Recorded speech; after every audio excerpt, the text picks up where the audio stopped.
dog. He jinxed you. You dog. Ugh. And I am. I won't lie. I would be mad.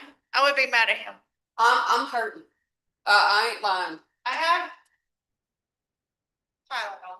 I took the dual. I did go buy the dual stuff. So.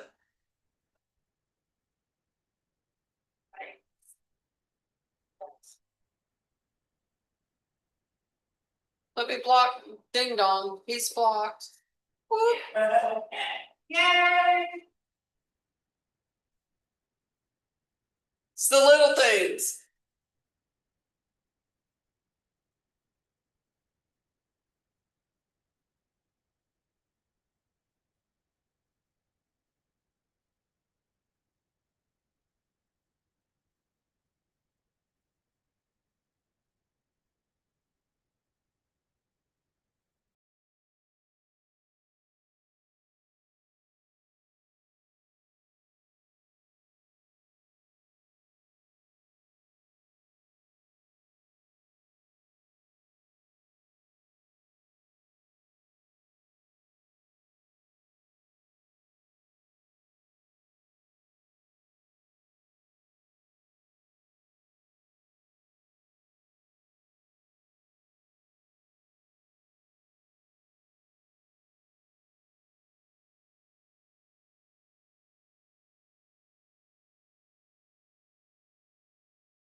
All right, good morning, everyone. Welcome to the 294th District Court. My name is Chris Martin. I'm going to call this morning's criminal docket. When you hear your name, please say present or here. Miranda Hatton. Miranda Hatton.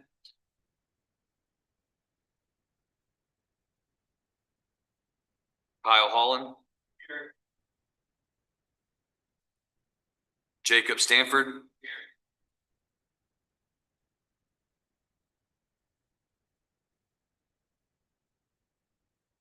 Cause number CR 25-142, State of Texas versus Joseph Eric Taylor is set for arraignment today.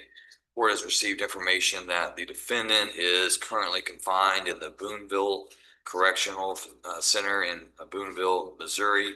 Court will recall that case. Gary McKeever. Christopher Carroll. Christopher Roy Carroll.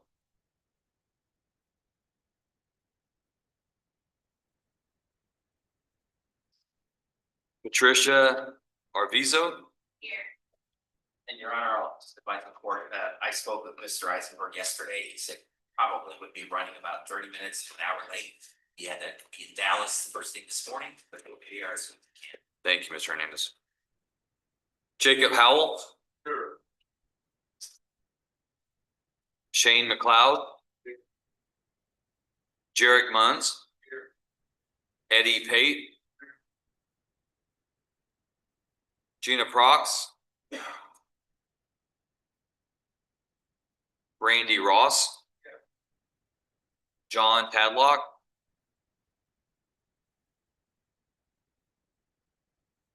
Martin White. Colby Wilcox. Colby Darnell Wilcox. Justin Joerger. Jaden Hester. Jaden Ray Hester. Your Honor, she's about 20 minutes late. Thank you, Mr. Abraham. Jace Quaid. Dustin Dupree. Thank you, Mr. Warner.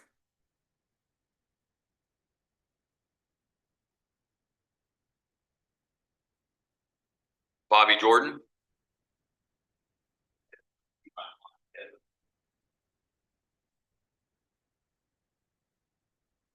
Karen Kirby. She's present, counsel. Thank you, Mr. Weiner. Charles Bell. Morning, Mr. Wilson. Jonathan Daniel. Keith Solis Brown. Marty Hedden.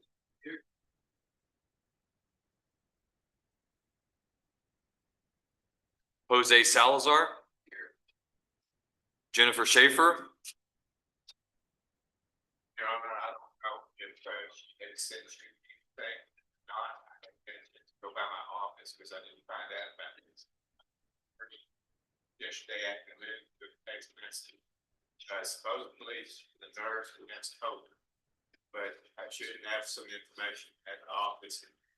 If what she told me is she did what she told me. Okay, we'll recall that case. James Burleson. Here. Zachary Cooley. Here. Anthony Fernandez. James Fontenot. Joshua Huffman. Gilberto Jimenez. Arnold Kinsey. Here. Wilford Moore. Here. Jimmy Pickens. Here. Richard Strange. Here. Philip Swallows. Your Honor, he's filling out paperwork. Okay, thank you, Mr. Wright. Rodonna Renee Tacker, cause number CR 25-137, set for arraignment, and also CR 25-150. Ms. Tacker is represented by Mr. Nolan White. A waiver of arraignment was filed, approved, and pretrial is set September 30th.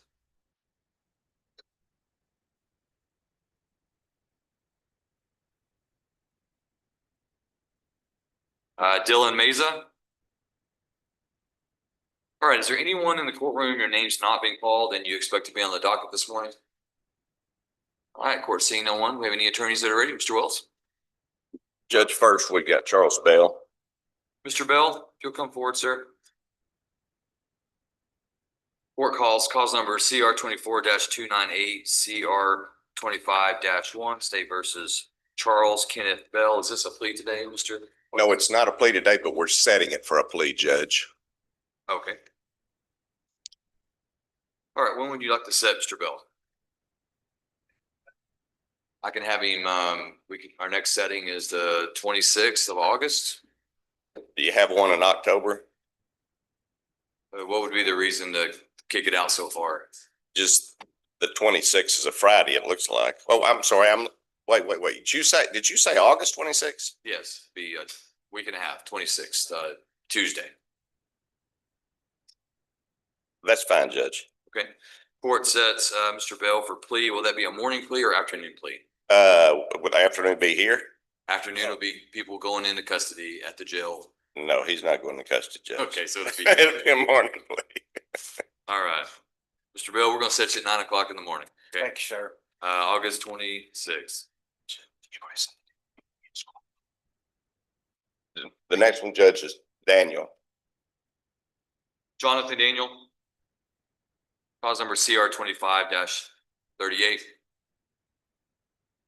Mr. Daniel set for pretrial today. Go ahead, Mr. Wells. Judge, Ms. Curry and I have been working on this. She's been busy. I've been swamped on that warehouse raid in Dallas, and I would like to have one more pretrial. We are making progress on resolving it. Any objections from the state? No objection, Your Honor. All right, there being no objections, court will set Mr. Daniel for an additional pretrial hearing. Mr. Wells, I've got 2 dates in September. I got 16th and the 18th. The 16th and the 18th. Let's do the 16th, Judge. All right, court sets Mr. Daniel for pretrial September 16th, 9 a.m. Once he signs his notice of appearance, he's free to go. Thank you, Judge. Oh, yeah, Mr. Wells? That's all I had. Thank you. Good to see you. Judge, can I approach briefly? Yes. How are you this morning?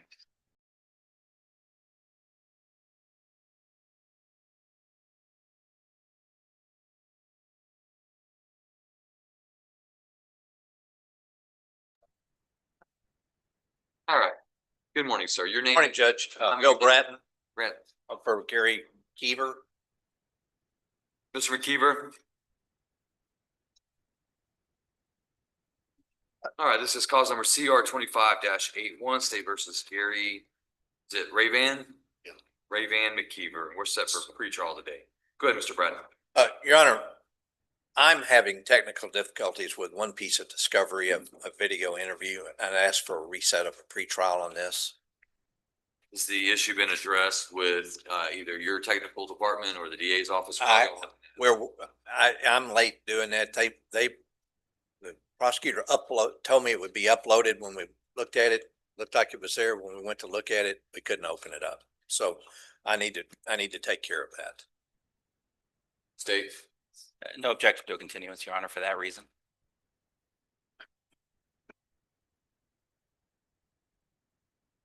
Mr. Bratton, how long do you need? Well, it just depends on how quickly we can resolve it. Do you all have an idea of how to resolve it?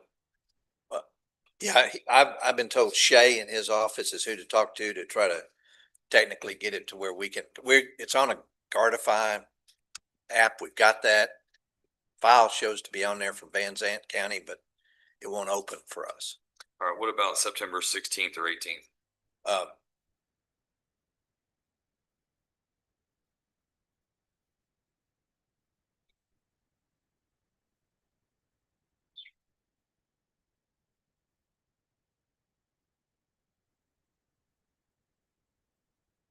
September 18th would be preferable. 18th? Yes, sir. All right, court sets Mr. McKeever then for additional pretrial September 18th at 9 a.m. Once he signs his notice of appearance, he's free to go. Right.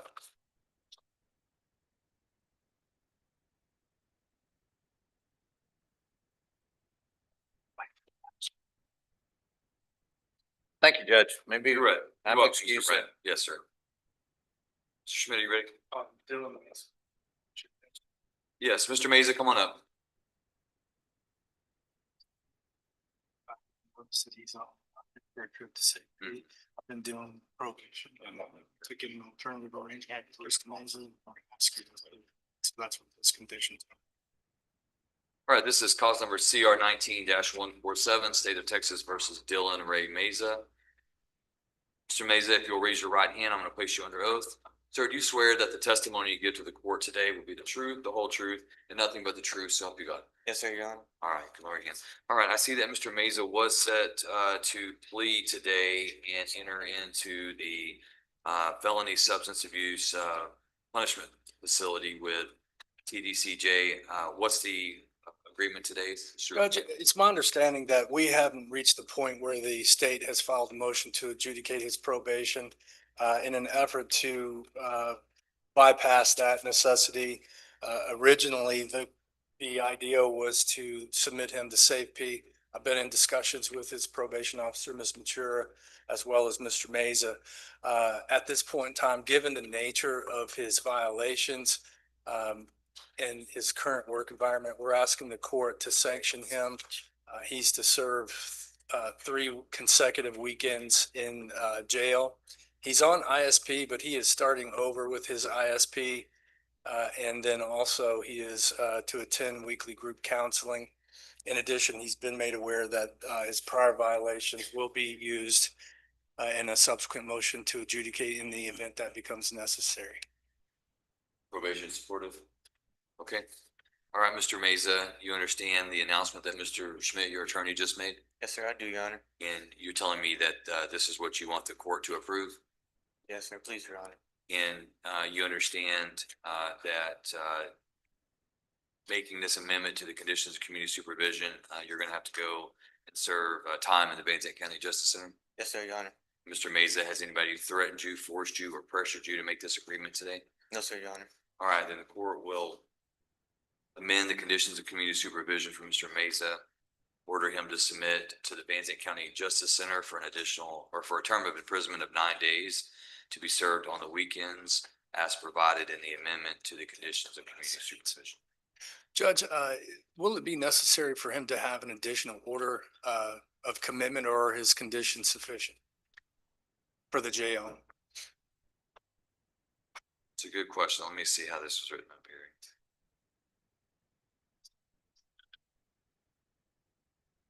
The main thing is when you show up, you make sure they let you in. Okay, sometimes they take you away, so you have to be there. You have to have a valid driver's license, photo ID, take the order of commitment if you have one. The conditions work, you'll get a copy. Show up at the jail and say, here, don't show up at 6:05. Show up at 5:45. Okay, because if you're a minute late, they only, it's a violation.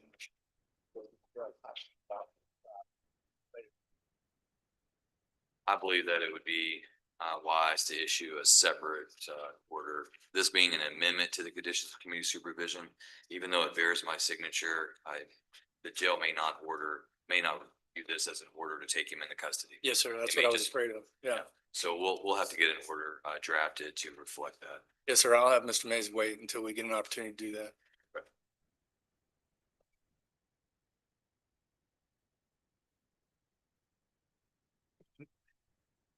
You want him to wait Yeah. back there? Come on back here with Ms. Burns and she'll get you taken care of.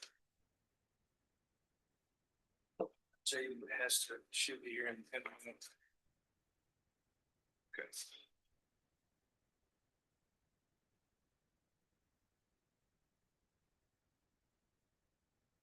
You have any other counsel that's ready?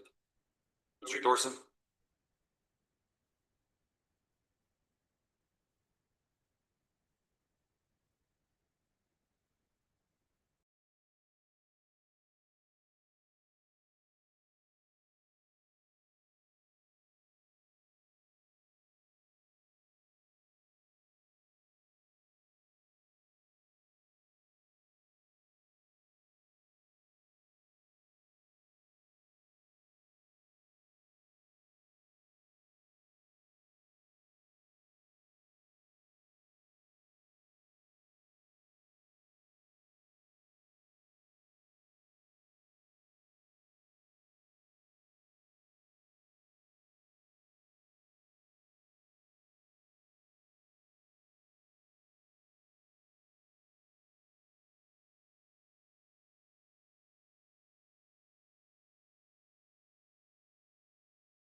Mr. Quaid. Court call CR 24-222 and 223, State versus J. Still Quaid.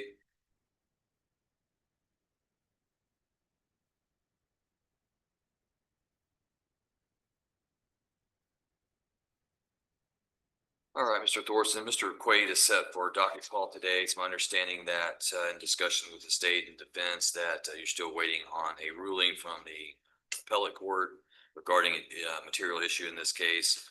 Court will reset this for docket call October 16th at 9 a.m. Mr.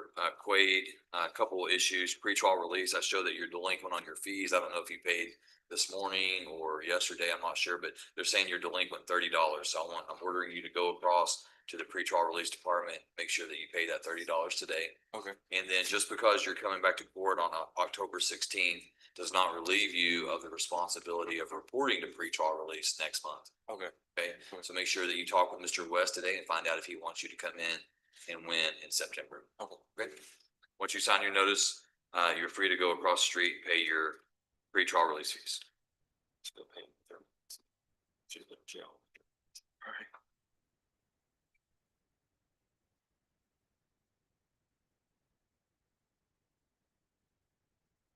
Is that all you have, Mr. Thorson? Yes, sir.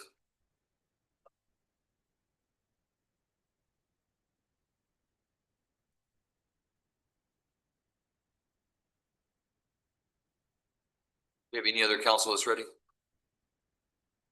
Why you ready?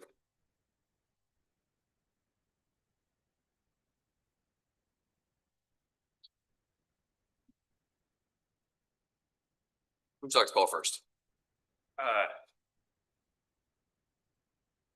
What do I got?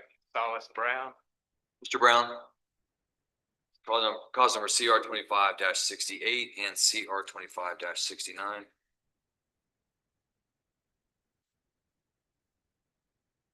All right, Mr. Brown is set for pretrial today. Mr. White, go ahead. Your Honor, I don't believe we have any contested pretrial. If we go ahead and set for docket, I really expect that to, from preliminary negotiations, I expect that to probably be a plea.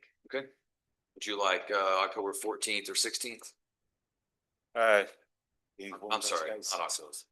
Wrong page. September 16th or 18th? 18th. September 16th, 18th. September 18th, you said? 18th to be a Thursday. Okay, September 18th.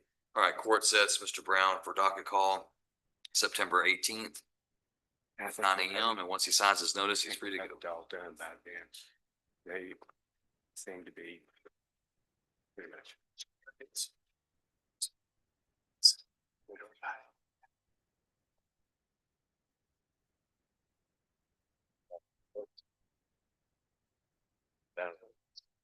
Get that thing. I thought my lawyer can't do any of that. That's fun. Free to go. Thank you. Who's next, Mr. White? Marty Hatton. Mr. Hedden, come on up.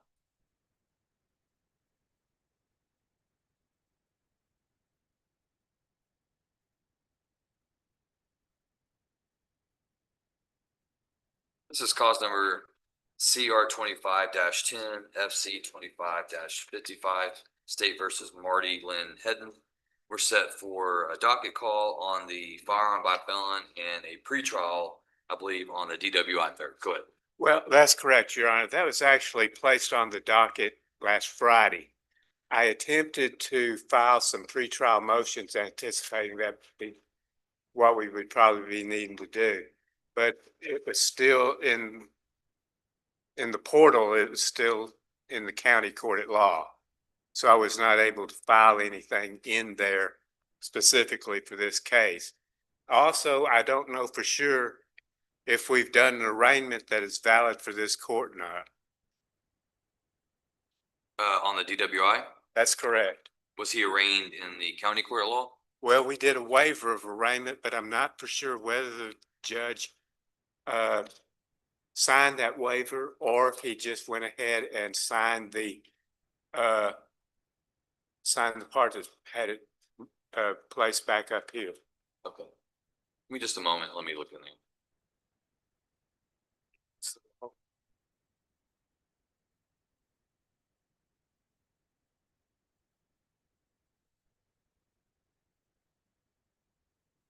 Yeah, that's your name spelled correctly right there.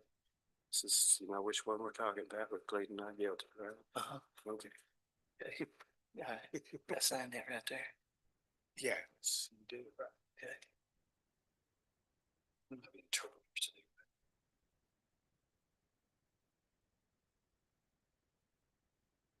But if necessary, we can waive arraignment today. Our name is spelled correctly on the indictment. We understand what we are being charged with. We understand there's 2 enhancements, and we also are pleading not guilty. Okay. I'm still gonna take a look in here to see about the transfer, those things.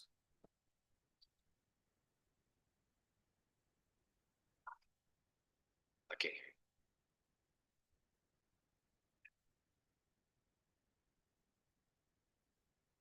But I'll also go and see if they accepted it, just to run into the file.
Mr. White, did you file, contested pretrial motions on the DWI? I haven't filed any contested motions yet. I got them prepared. But there's the 3 motions that I normally file on every case. There is going to be a little bit, I'm going to be asking for a little bit of time to be able to look at the priors on this as on the felony DWI, as sometimes the prior judgments are faulty enough to be able to keep this from being a felony. Are you asking for an additional pretrial today on the If I DWI? could, Judge. State's position? No objection, Your Honor. Thank you. All right, Mr. White, you want to reset to September 18th? That sounds good, Judge. All right, court says Mr. Hatton for docket call on the firearm charge for September 18th and sets for pretrial on September 18th. Right, they're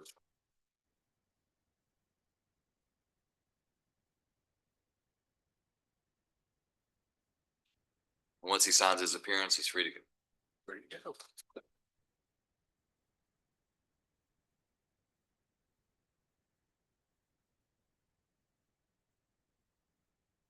All right, who's next? Salazar. Mr. Salazar?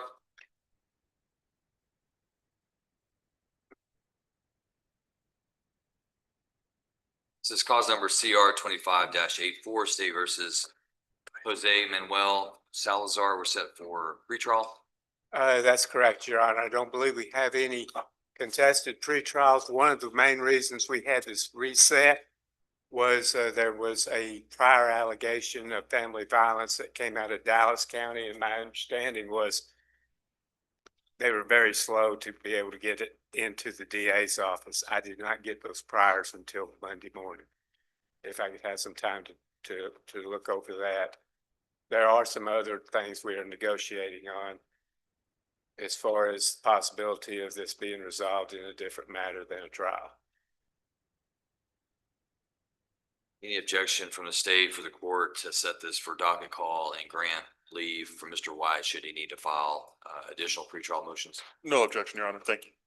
All right, so Mr. White, I'm gonna set Mr. Salazar then for docket call September 18th. Should you review those priors and feel like you need to file pretrial motions late, court will grant you that permission. Okay, thank you, Your Honor. Mr. Salazar, have you met with the pretrial release officer this morning, Mr. West? Okay, you need to do that before you leave. Have a seat in the hallway and he'll come and find you, okay? So conditions of pretrial release. Wants to talk to he's always good. Judge, the only other case I've got is that one I told you about. You said that you think you have some information. I will have to go back to see that. She told me that she was texting your office as well, but I have no way to know for sure if that happened.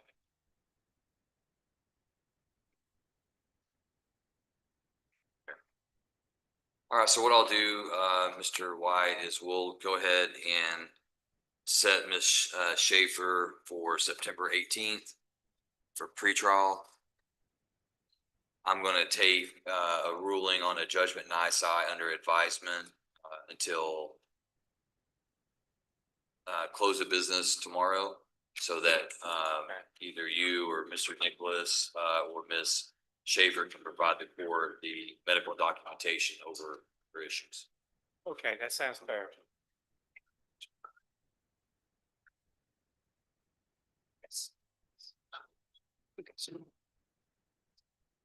Yeah.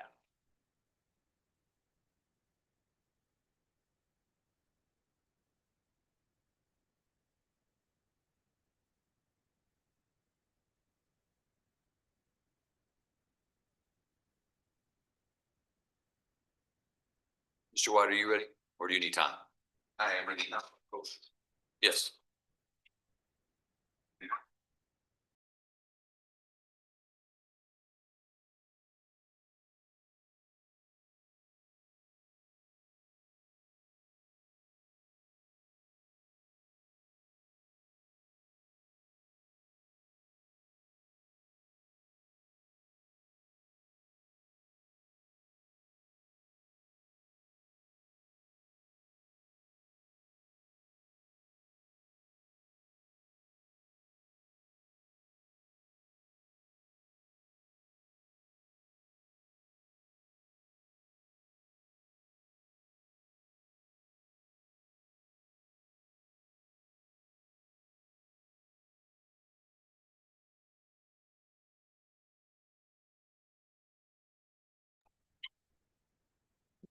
All right, this is a sanctions court hearing, cause number CR 20-291, State versus Kyle James Holland.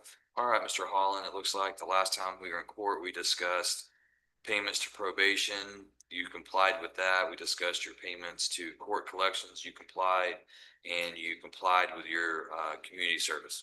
Yes, sir. Good job. All right, I'm going to order that you have a urinalysis test today. I just took it, Your Honor. Did you? Okay, I'll wait for the results of that. And then for next time, I'll order you to pay $60 to probation and $170 to your court collections. And no community service this time. We got all that done. It's good, right? Yes, sir. That's one thing off your plate, right? Yes, sir. Nice to have that done. Probably sigh of relief, right? Absolutely, Your Honor. All right, good. So we have a result on Mr. Holland's UA. So Mr. Holland, we'll look at September 18th for our next court date.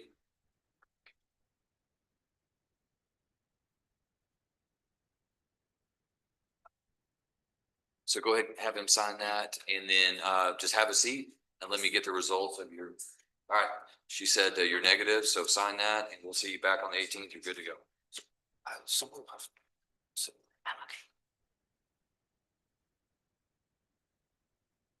That's Mr. White.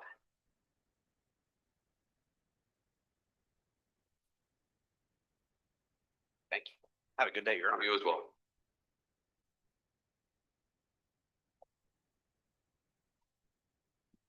Mr. Manning, you ready? Judge, I don't know if Mr. White was. Oh, I didn't know. Are y'all still need? Thank you. Mr. Manning, who would you like to call first? Did we start with Mr. McLeod? Shane Albert McLeod, CR 25-98.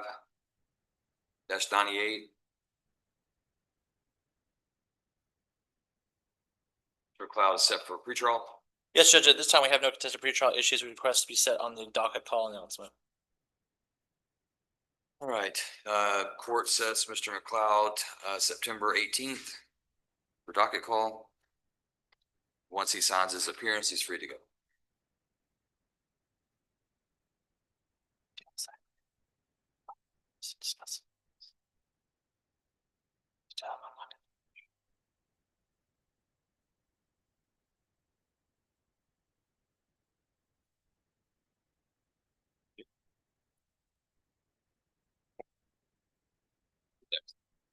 Judge, next ready on Mr. Munns. Jarek Chase Munns.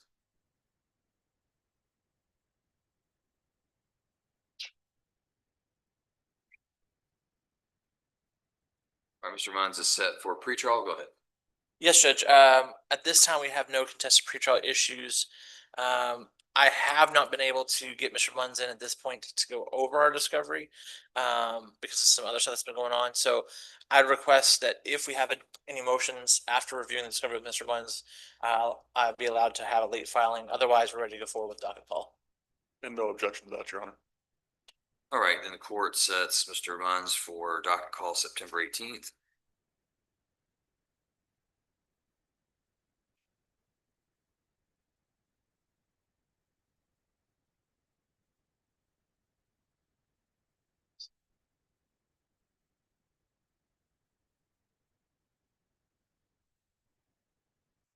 Manning, I have two issues with Mr. Munns. Show that he's delinquent on his pretrial release, and my docket says that he failed to report to pretrial release on July 25th. Yes, Judge. There was an explanation for that. He was in custody on an issue. He has been since reporting, and I can see about hang on. I can pay partial. He has partial payment for the delinquency today. What was he in custody for? It was a case prior to this, and it was involving a different agency. Prior to being on conditions of pretrial release? May I approach, Judge? Yes.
I'm going to order that you undergo your analysis test today.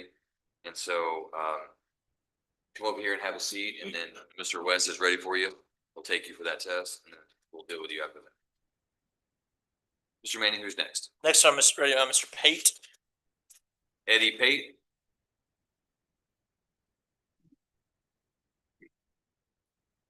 This is State of Texas versus Eddie Enzar Pate, CR 25-83. Mr. Pate set for pretrial. Yes, Judge. We brought up a pretrial issue to the state at our last setting. We're still waiting the review on that issue, so I requested additional pretrial setting. Say, No objection, Your Honor. all right, courts grants another pretrial setting for Mr. Pate, September 18th at 9 a.m. Once he signs his appearance, free to go. Thank you, Judge.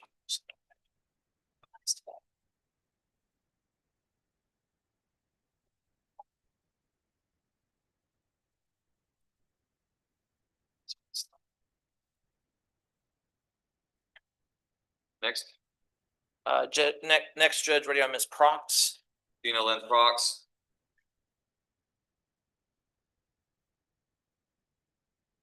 Clause numbers CR 24-220 and CR 24-221. Appears that Ms. Prox is set for docket call. Yes, Judge. May we approach on this one as well?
All right, court sets Ms. Prox for additional docket call October 16th,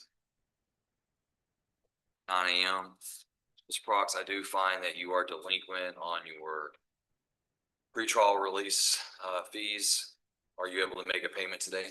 Yeah, I'm gonna go over it, be fair, How much can you pay today? 120. 120? That's All right. right. Order you to go over and pay that today.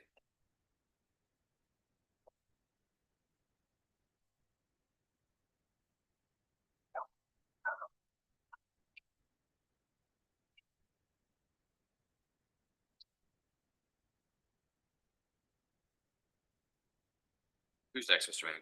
Judge, next ready on Miss Randy Ross.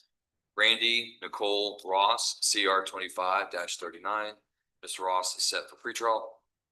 Yes, Judge. There, Ms. Ross and I have gone over the discovery in her case, and we have a good understanding. However, we are in conversation with the state regarding a pretrial issue. The state this morning has agreed to revisit that issue, so I request an additional pretrial setting on this case. State. No objection, Your Honor. All right, court grants Ms. Ross additional pretrial September 18th, 9 a.m. Thank you, Judge.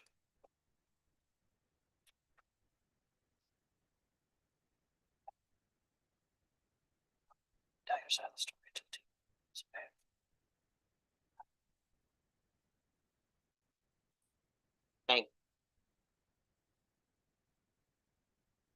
Next, Judge, next ready on Mr. John Tadlock. Mr. Tadlock.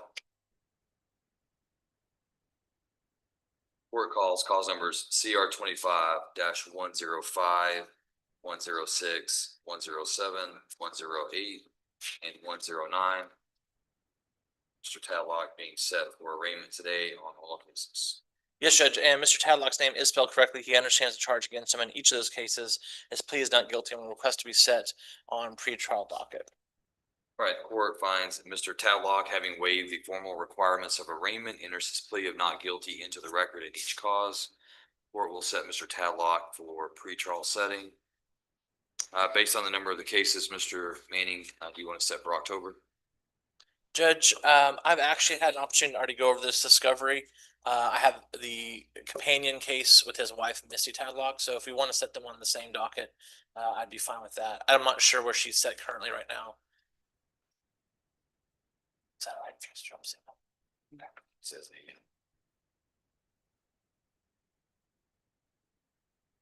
You know what our date is?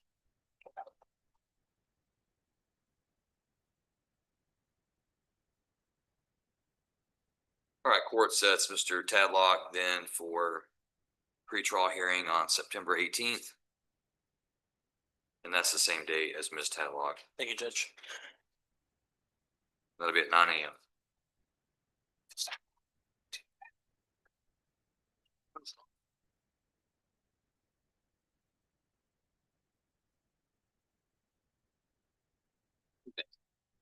Judge, next, Mr. Martin Lee White. Mr. White, if you'll come forward.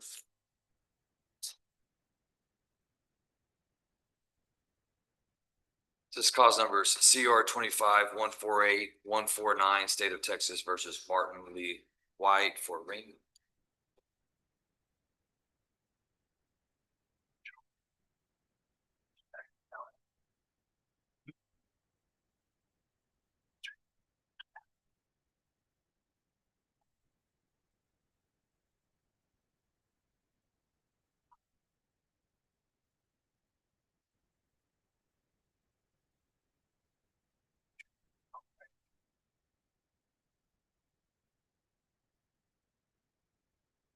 Go ahead, Mr. Mayor.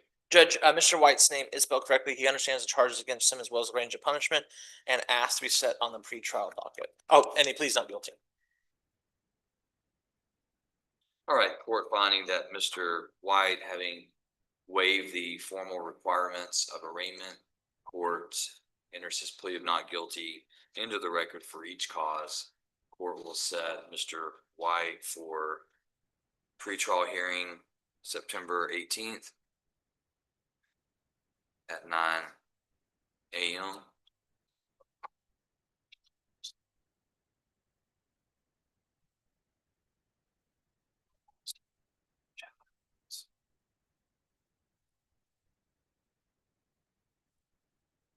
Mr. Manning, Mr. White, so Mr. White, your bondsman has filed an affidavit to go off your bond, which has been approved by the court, so warrant has been issued, and so you're gonna be taken into custody at this time for your failure to comply with your bondsman. Judge, if I Can I may, call my wife? Hang on. Judge, if I may, I don't believe I was served a copy of that surrender of principle. I'm, just checking right now. I apologize. Looks like, Ms. Davis did provide a copy of that. I'll discuss that with my client and see if we can't get that resolved. All right, so Mr. White, you'll be taken into custody. You'll be allowed to make your contact to your family members at the Justice Center.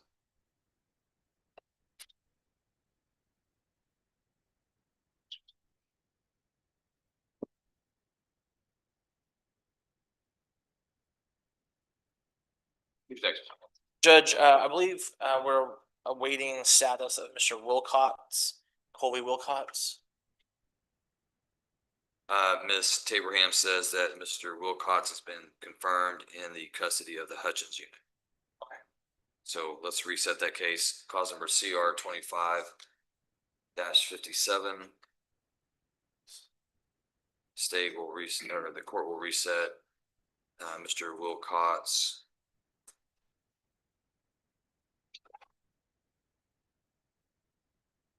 All right, we'll reset to September 18th for arraignment, and we'll issue a bench warrant for Mr. Wilcox. Thank you, Judge.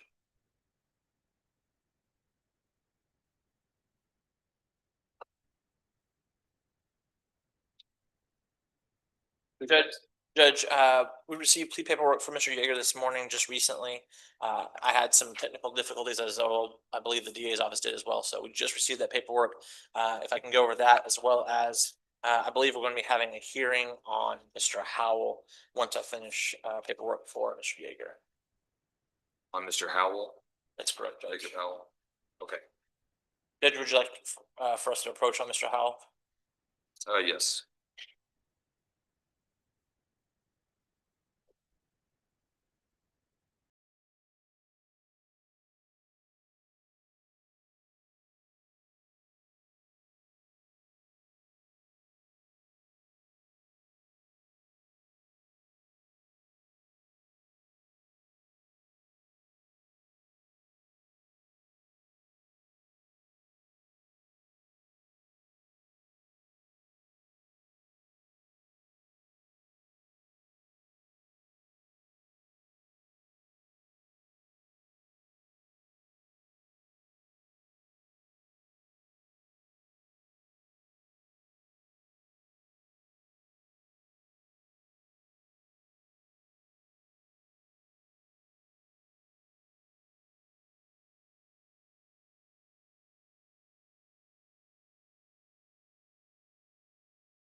Your Honor, approach real quick. Yes.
Mr. Pickens, if you'll come forward. She needs to strike. This is cause number CR 25-102, State versus Jimmy Don Pickens for pretrial. Your Honor, at this time, we don't have any, Have to redo both. contested motions. We'll ask the court to move this over to docket call. We'll abide by the court standing order. All right, court, we'll place Mr. Pickens on the docket for docket call. We'll do that September. Do you want 16th or 18th, Mr. White? Just one preferable over the other. You don't mind, Your Honor? May I look at my schedule real quick? Yeah, no, absolutely.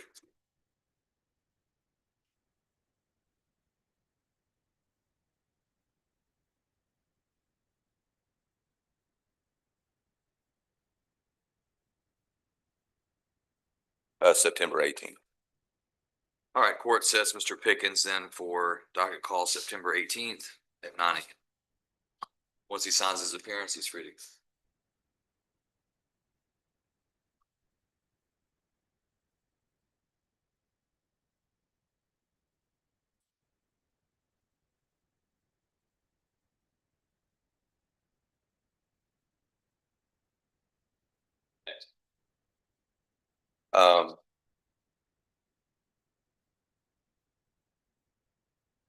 Let's do Mr. Burleson. Mr. Who? Burleson. Burleson. Mr. Burleson, if you'll come forward. This cause number CR 25-92, State of Texas versus James Darrell Burleson for docket call. Your Honor, the state has provided us with some 404B information.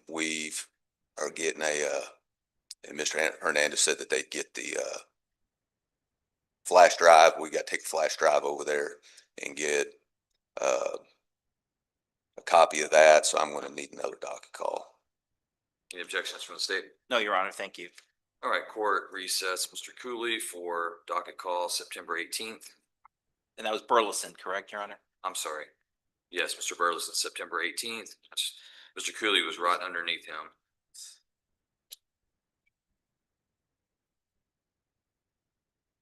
And once Mr. Burleson signs his notice of appearance, he's free to go.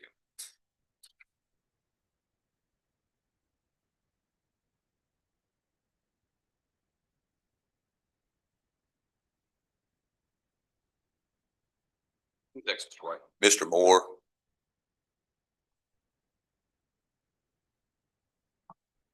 Wilford Moore. It's cause number CR 25-82. Mr. Moore being set for docket call. Your Honor, I believe the state, Mr. Hernandez, will join me in this. We are still working on this. I think we kind of trying to hammer out some of the finer points of this agreement. We'd ask for another docket call. No objection, Your Honor. Thank you. All right, court's going to set for final docket call September 18th. 9 a.m.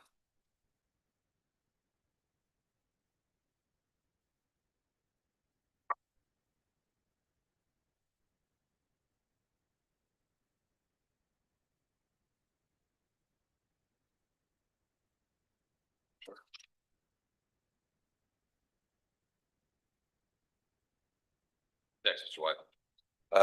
Mr. Jimenez. Mr. Jimenez. This is cause number CR 24-210 and 211 State versus Gilberto Juarez Jimenez.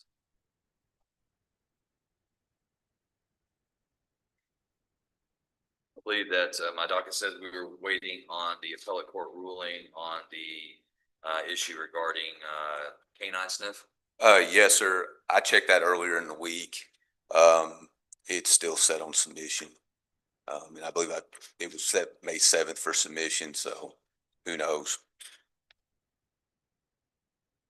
State, any objections to the request for reset? No, Your Honor, thank you. All right, court's going to reset to October 14th or 16th, Mr. White. October 16th. 16th. Yes, sir. All right, court sets Mr. Jimenez for October 16th on status.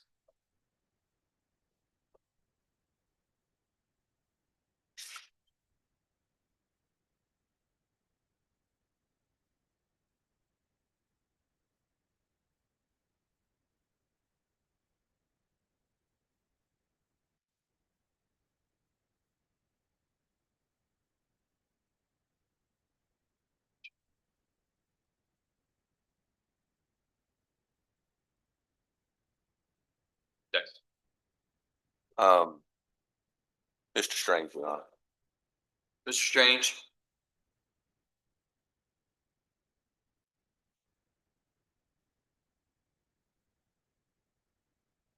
This is cause number CR 25-104, State of Texas versus Richard Thomas Strange, set for pretrial. Yes, sir.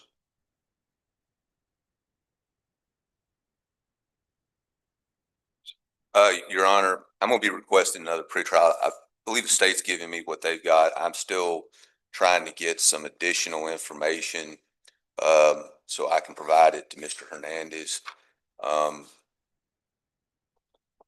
So I'm gonna need another pretrial on this. Any objection from the state? No, Your Honor. All right, court grants the defense's request, sets Mr. Strange for an additional pretrial hearing September 18th. Mr. Strange, have you signed your conditions of pretrial release yet? Yes. West, met with him this morning? Thank you, sir.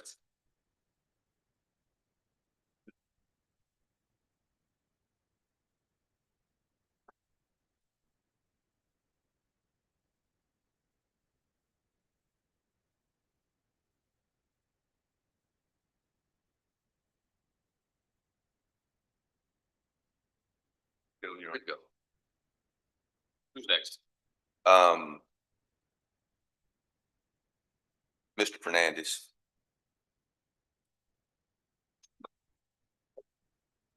Anthony Paul Fernandez, CR 25-73 for docket call.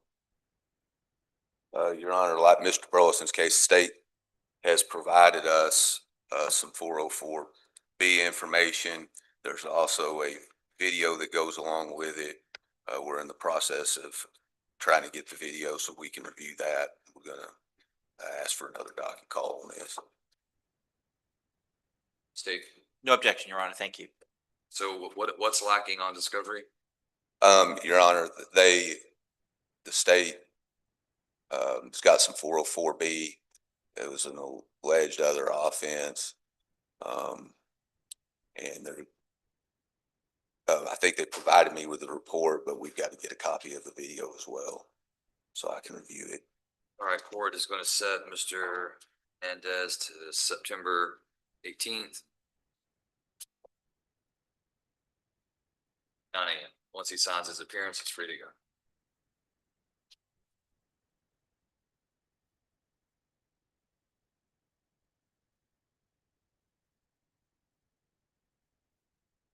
Who would you like next? Mr. Swallows. Philip Swallows. This is cause number CR 25-16.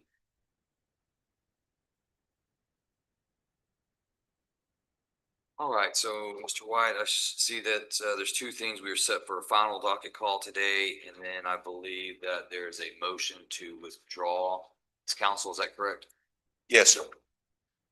We're not gonna go forward with the motion withdrawal He's withdrawing the motion. You're withdrawing the motion. at this time, yes, sir. Okay. And I talked with the state.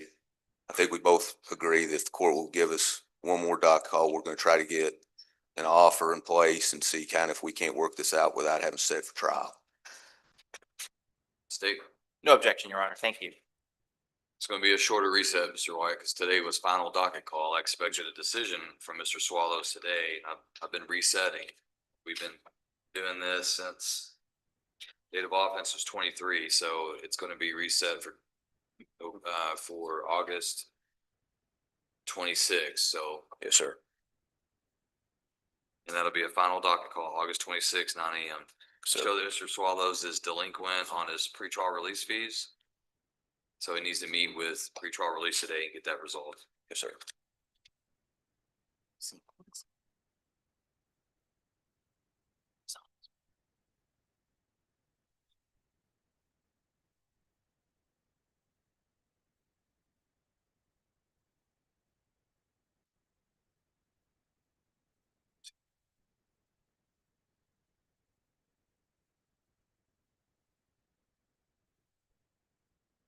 Next. Your Honor, I've got 3 pleas and Mr. Fontenot. I need to speak with Mr. Fontenot, so I'll have him call. Just let me know when you're ready. Joanna, are you ready? Yes, Your Honor, on 2 of my cases. Karen Kirby, if we could do that one first, Judge. Just Kirby.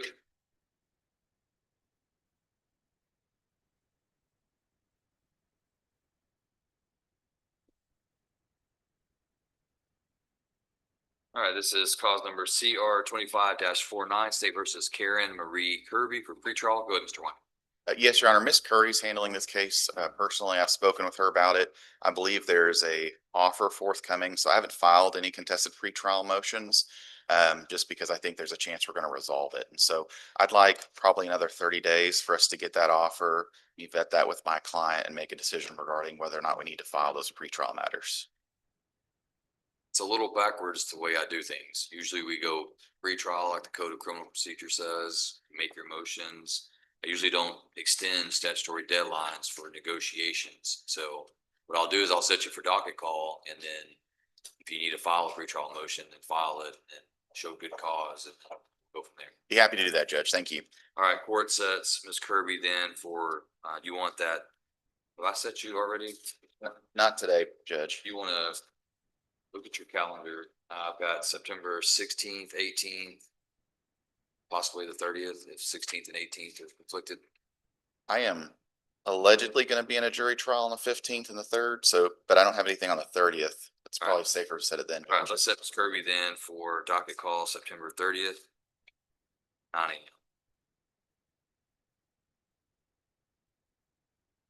Sign right there.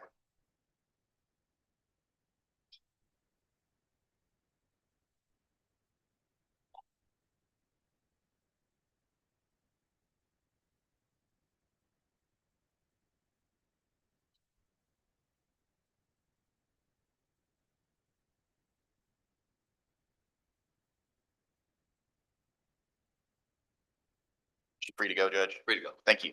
Who would you like? Bobby Jordan.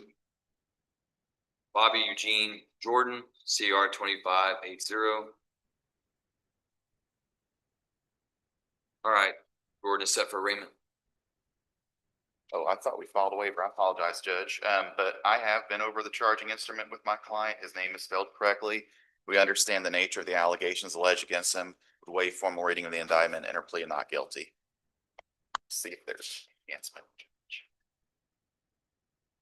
And also not true to the enhancement paragraph. Let's see, we have arraignment and pretrial. Give me just one moment. Let me see here.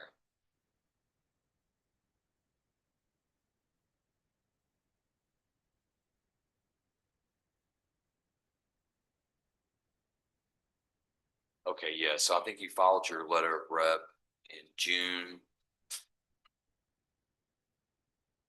I take that back. There was an appearance by Mr. Jordan to hire an attorney in June, and then you filed your letter of rep June 11th. So I think we're set today for arraignment and pretrial. because we skipped July. I think it's what it was. Okay, well, I think we've concluded the arraignment. As far as the pretrial, I'd ask for an actual pretrial standalone status. My client's looking into some potential witnesses regarding the offense.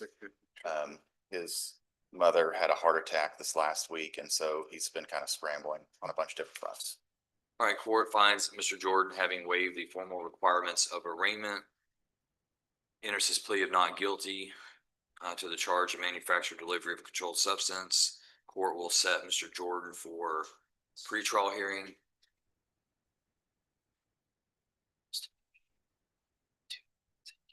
September 18th. I'm sorry, September 30th. Thank you, Judge. Yes, sorry about that.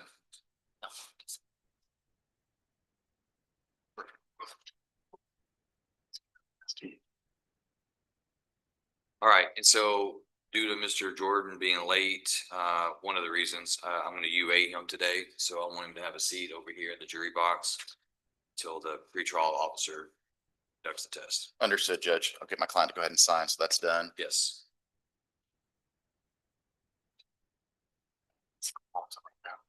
And then we're still working on some plea paperwork. Mr. Jordan, I want you to come this way. I don't want you to walk behind the prosecutors. It's all right. Walk through here. Go. I'm sorry, Mr. White, I didn't hear you. I know, I apologize, Judge. We're waiting on paperwork for my last case. Yes, sir. Let me know when you're ready. Mr. Schmidt, you ready? Yes. All right. I'll wipe those prosecutor down.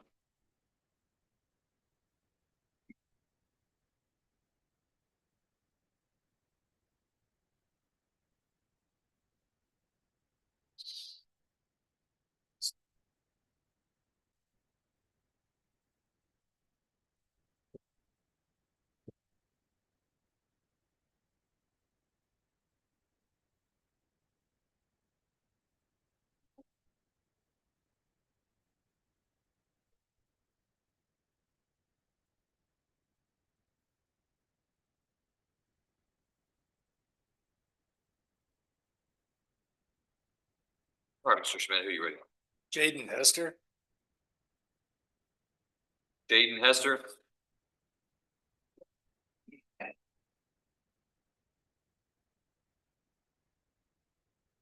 This is cause number CR 25-121, State versus Jaden Ray Hester for pretrial. Go ahead. Judge, this is my first appearance on behalf of Ms. Hester. I'm going to ask the court grant us an additional pretrial setting. I think I took over for Mr. Manning. All right, any objection from the state? No objection, Your Honor. Thank you. All right, court sets Ms. Hester for additional pretrial.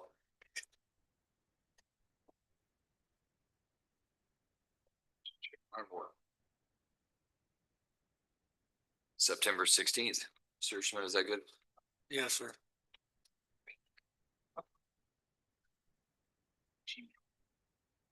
Pardon?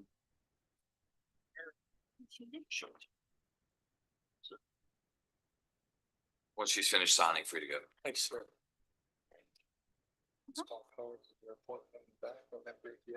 Just email. And bring it back to me.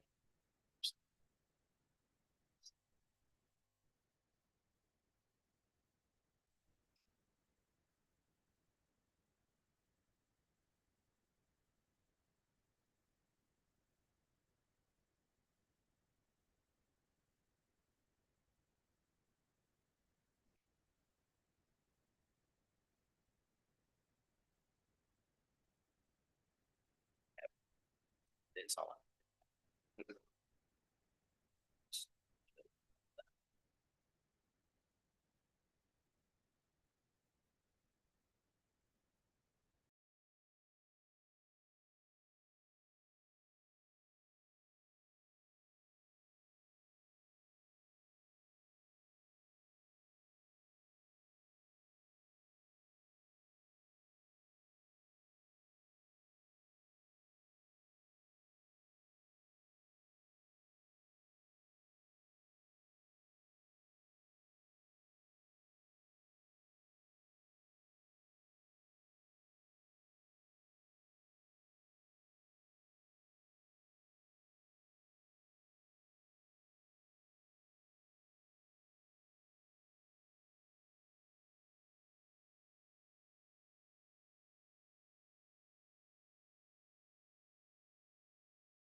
All right, Ms. Arbizo, ma'am, if you will raise your right hand, I'm gonna place you on oath, ma'am. Do you swear that the testimony you give to the court today will be the truth, the whole truth, and nothing but the truth, so help you God?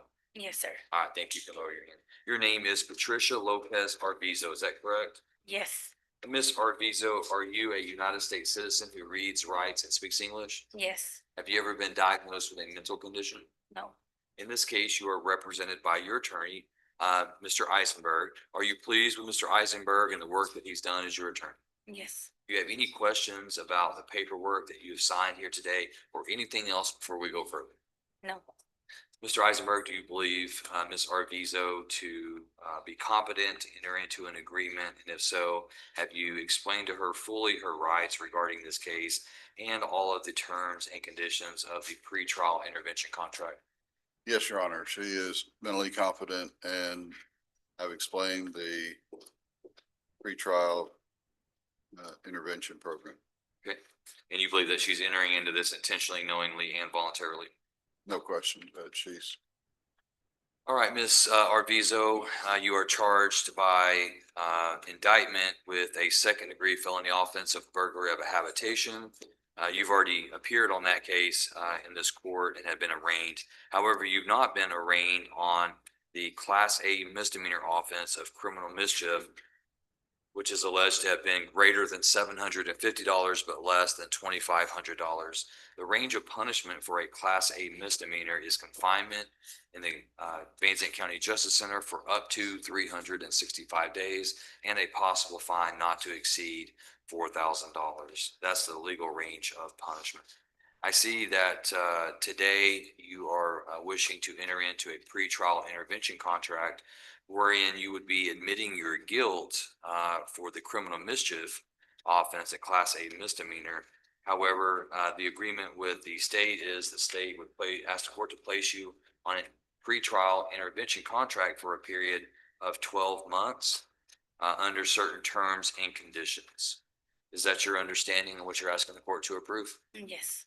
And you understand, Ms. Arvizo, that as part of this contract, not only are you required to comply with certain terms and conditions in this program, if you fail to follow those terms and conditions, your case is still pending in this court and you could be brought back for a trial of this matter before the court. Understand that? Yes. As part of this pretrial intervention contract, you are waiving and giving up some very important rights, some of which I want to talk about here today to make sure that you understand those. As part of this contract to enter into the program, you would be stipulating to evidence. That means that you would be agreeing that some evidence would be automatically admitted to the court by the state should you not complete the program and should a trial occur. You understand that? Yes. And by stipulating to some of that evidence, you're allowing them, being the state of Texas, the prosecutors, to admit this evidence without having to go through some of the rules of evidence that they would otherwise be required to do. Yes. You understand that?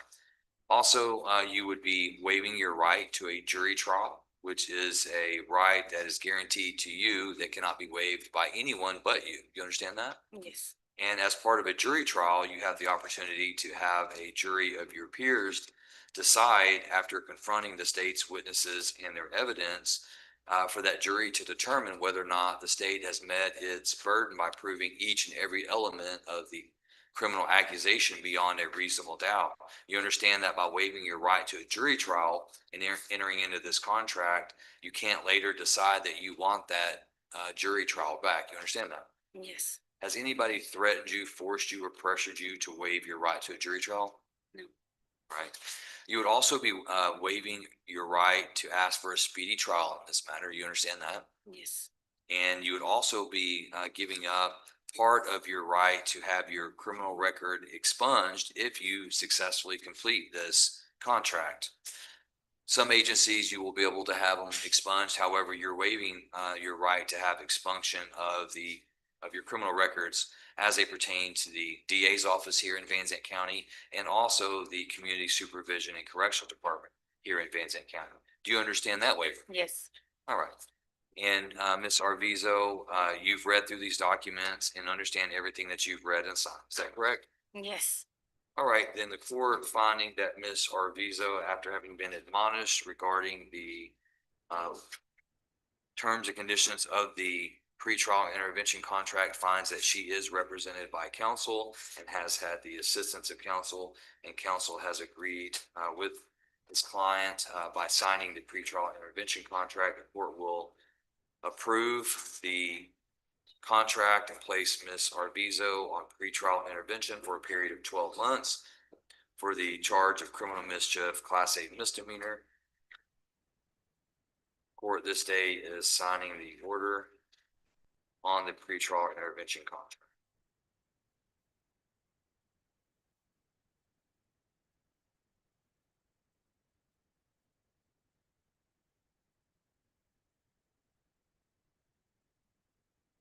Further, as part of the agreement, the court finds that the state has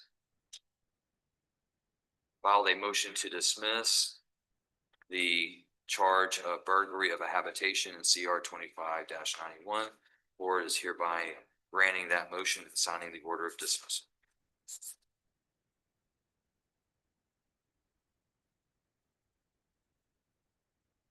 All right, Ms. Arbizo, you hereby remanded to the custody of the probation department so they carry out the terms and conditions of the sentence. I'm going to have you come forward over here to meet with the probation officers, and they'll give you more information about the pretrial intervention program.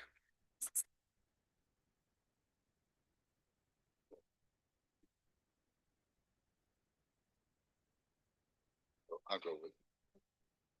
Yeah, just so that the record's clear, Ms. Arbizo is a resident of Dallas County and works in Dallas County, and I don't know we've made full restitution, everything like that, so I'll go with her to make sure that.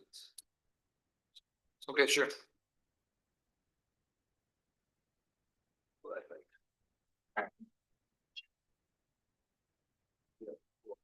Judge, there's the restitution check that goes to the treasurer. You know where that goes? The restitution check, Or should I give it to pretrial? you should give to pretrial intervention. Okay, thanks.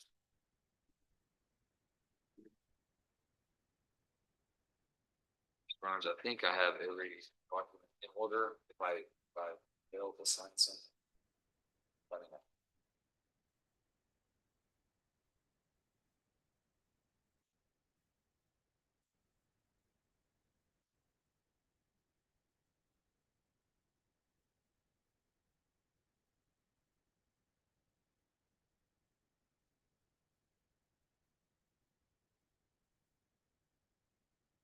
We have any other counsel that's ready?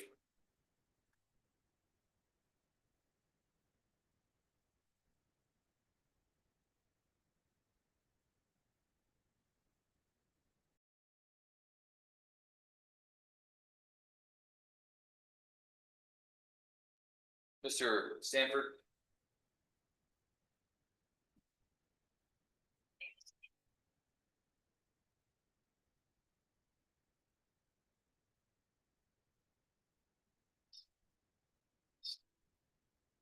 All right, this is cause number CR 23-226, State of Texas versus Jacob Dean Stanford. All right, Mr. Stanford, you're here today on the state's motion to adjudicate guilt in your case. I find that you have requested a court-appointed counsel. The court has reviewed the information that you provided. Yes, Unfortunately, you do not meet the financial parameters for the appointment of counsel. You're not deemed indigent. Court finds that you have sufficient income over and above your basic needs, so that you have really two options in this case right now. You can either hire an attorney to represent yourself, or you also have the right to represent your own self without an attorney, which is not advisable. But do you have an opinion as to what you want to do at this time? What I can do is I can reset you and give you time to hire an attorney. Can you do that, please? I can. Is that what you want me to do? Yes, sir. Please, sir. All right, so I will reset you.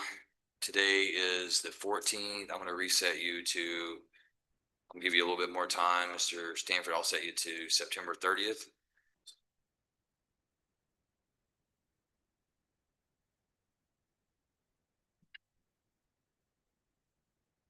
I'm gonna have you sign a notice of appearance. We'll come back on September 30th. Between now and then, I want you to reach out and hire an attorney. And then once you sign that appearance, I need you to come over here and meet with probation. They want to see you before you leave.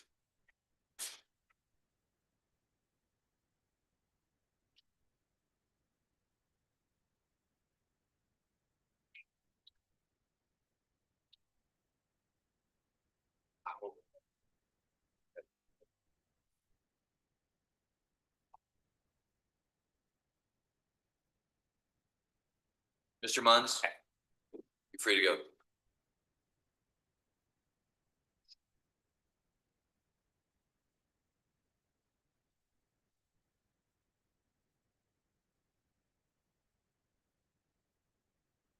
All right, for the record, cause number CR 25-142, State versus Joseph Eric Taylor. Mr. Taylor being confirmed in custody in Boonville, Missouri. He is charged by indictment with possession of a controlled substance, a third-degree felony. Is there a request by the state? You want us to try to bench warrant him from the state of Missouri, or do you want more time to look into that case? Your Honor, if we could get some more time, see what's going on with Missouri. All right, court will reset CR 25-142 to September 30th for status. We'll call it prosecution status. If you determine in the interim, Mr. Hartwell, that the state wishes to proceed and request a bench warrant, then just notify Mr. Abraham, and we'll get that bench warrant out before the 30th. Yes, sir. Thank you.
Is Christopher Carroll here?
Manning, you ready? Yes, Judge.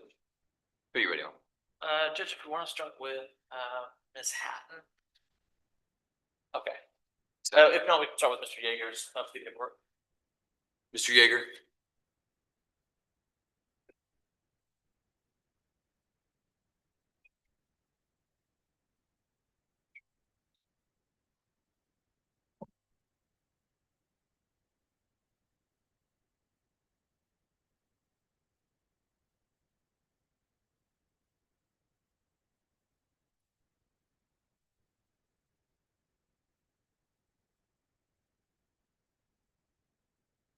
Mr. Yeager, a plea? Yes, Judge. I don't have Mr. Yeager's plea in my inbox. Only plea I have is Arnold Kinsey. Just that. Yeah, she said she does not have it, so. I know we were having some technical issues earlier, but it says that it signed successfully and were sent.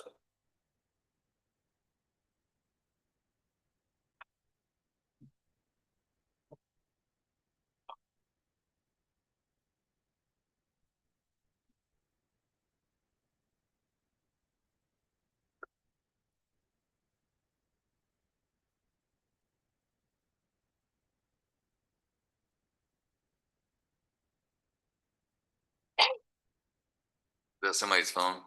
No. Mr. Hartwell, silence your phone. Fabio, can you get? Fredo disrupting court is not even here. All right, I've got it. This is cause number CR 24-308, State versus Justin Tanner Yeager. Mr. Yeager, sir, if you'll raise your right hand, I'll place you under oath. Sir, do you swear that the testimony you give to the court today will be the truth, the whole truth, and nothing but the truth, so help you God? Yes, sir. All right, you've been lawyer here. Mr. Yeager, are you a United States citizen who reads, writes, and speaks English? Yes, sir. Have you ever been diagnosed with a mental condition? No, sir. In this case, you're represented by your attorney, Mr. Jonathan Manning. Are you pleased with Mr. Manning and the work that he's done as your attorney? Yes, sir. Do you have any questions about any of the paperwork or your case or anything else today? No, sir. Mr. Manning, do you believe Mr. Yeager to be competent to enter into this plea agreement? I do, Judge. And you've explained to him his rights regarding the case? I have. And you believe that he's entering into the agreement intentionally, knowingly, and voluntarily? I do. It's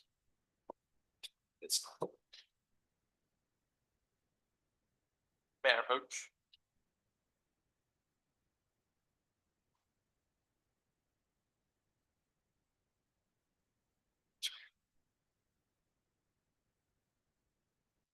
just so. That's right.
All right, Mr. Yeager, you are charged by indictment with a second-degree felony offense of aggravated assault with a deadly weapon. That does carry a range of punishment of not less than 2 years in prison and not more than 20 years in prison, and a possible fine not to exceed $10,000 should you be convicted and sentenced of that crime. I see the plea agreement today is upon you pleading guilty to that offense, the state's recommending that the court defer a finding of guilt. That means not convict you today. for the court to place you on 6 years of community supervision, assessing a $2,500 fine, $290 in court cost, $535 in reimbursement fees. As a condition of your community supervision, you are to serve 90 days in jail, for which you will receive credit for 20 days of time served. In addition,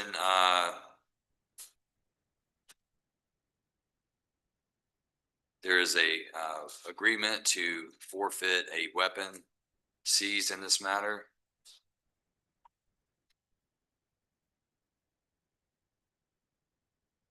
Mr. Manning, is Mr. Joerger serving the remainder of his 70 days beginning today? It says defendant to work out remaining jail time with community supervision. So is that the agreement is to? Judge, that was new language that I had seen. Usually in the past, we've scheduled that. But when I talked to the probation department, that was a recent change that I guess had been made. My client has his first dates set out for when he's going to serve probation, serve that jail time. And so he will comply with those conditions of probation as they're written. Is it to work around a work schedule? Yes, Judge. Yes, Judge. So there's a reason to not go into custody today and serve the Correct. remaining 70 days? And actually, Judge, if I may, the reason it took so long to get to this plea and it had to be set for a final docket call is Mr. Joerger actually had to quit his job and get a new job that was within the state of Texas so that he could comply with the court's conditions. And it's Mr. Joerger's every intent to, with his job being in Texas, to knock out his jail time as quickly as possible, knock out his fines, court costs, his community service, and he's going to request early release so he can go back to his job where he was traveling out of state as well. I think I remember us discussing some of his issues before. Yes, on Judge. traveling out of state, correct? Yes, Judge. Okay. All right, so Mr. Joerger, you understand the plea agreement as I've read to you? Yes, sir. You understand the range of punishment should you receive a motion to adjudicate based on an alleged violation? You understand the court could bring you back for a hearing. The state, if they prove to the court that you violated a term or condition of your community supervision, the court could do a number of things, including convicting you of the offense, revoking your community supervision, and assessing punishment anywhere in the minimum 2 years to the maximum 20 years in prison. Yes, sir. Understanding all those things, do you still wish to go forward? Yes, sir. All right, Mr. Joerger, how do you plead to aggravated assault with a deadly weapon? Guilty.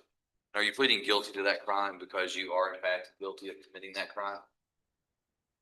Yes, sir. And has anyone threatened you, forced you, or pressured you to plead guilty? Yes. All right, court does accept the defendant's plea of guilt. Mr. Manning, any objection to the admission of the evidence? No objection to states one as offered. Stipulation of evidence is admitted and the court takes judicial notice of the defendant's judicial confession. Anything further from the state? Your Honor, only that state is in compliance with victim notification.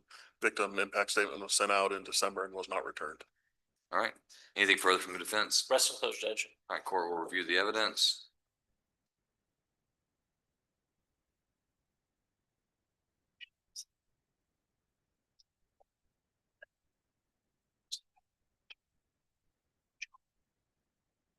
All right, the court, having reviewed the evidence, finds enough evidence to convict the defendant of the offense.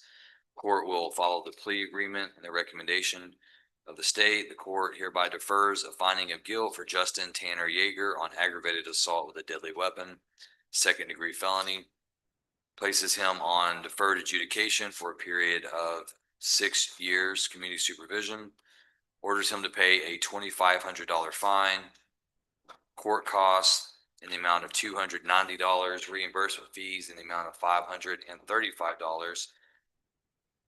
Further, the court orders the forfeiture of the weapon seized in this matter as outlined in the judgment.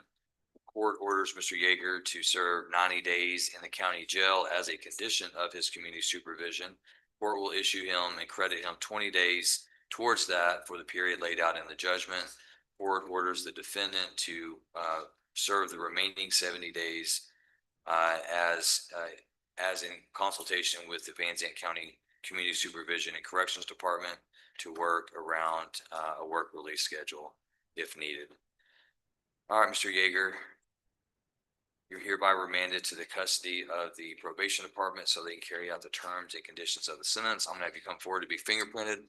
After that, you'll meet with the probation officers.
All right, Mr. Manning, who's next? Judge, ready to proceed on Mr. Howell's hearing, or if you'd like, I can take up the new appointment for Ms. Hatton.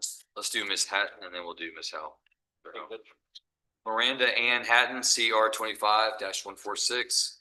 Ms. Hatton is set for arraignment today. The court finds that Ms. Hatton, having applied for court-appointed counsel, finds her to be indigent at this time, has appointed the Honorable Jonathan Manning as counsel. Go ahead, Mr. Manning. Judge, if I may just have a moment Yes, sir. Go ahead. to go over the indictment.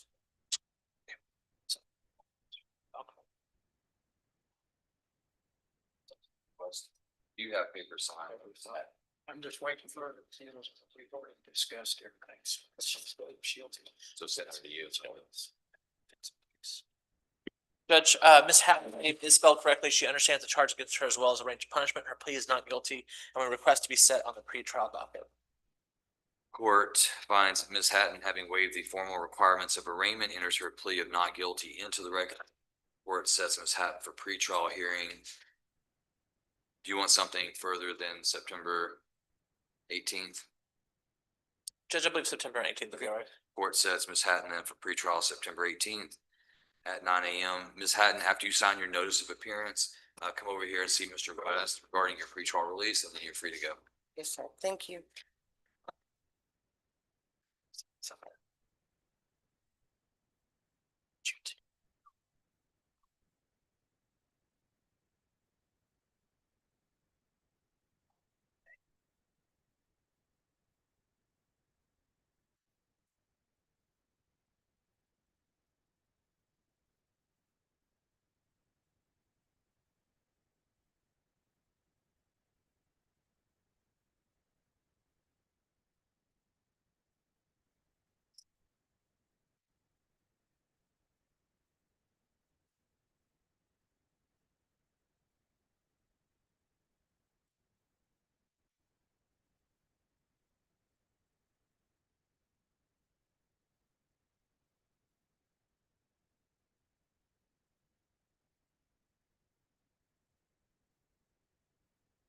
All right, Mr. Howell, we'll come up. This is cause number CR 20-00083.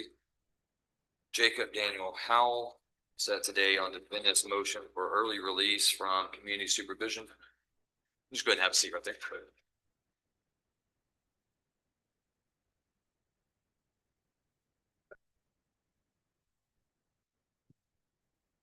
All right, Mr. Manning, your motion, you may proceed. Yes, Judge. Before we begin, I'd like the court to take judicial notice of the court's file. Any objections from the state? No objection, Your Honor. All right, court takes judicial notice of all contents of its file. Judge, just administratively before we begin, my client Jacob Howell was put on probation back in 2021, in May 27th, 2021. He was put on for a term of 10 years, TDCJ, probated for 10 years, on a evading arrest detention with a vehicle. We filed this motion back on June 16th. And we've also had, since that point in time when we filed the motion, the Vanderbilt County Probation Supervision and Corrections Department filed a memo on June 16th, 2025 to the court from Officer Mewburn regarding their agreement to this early release.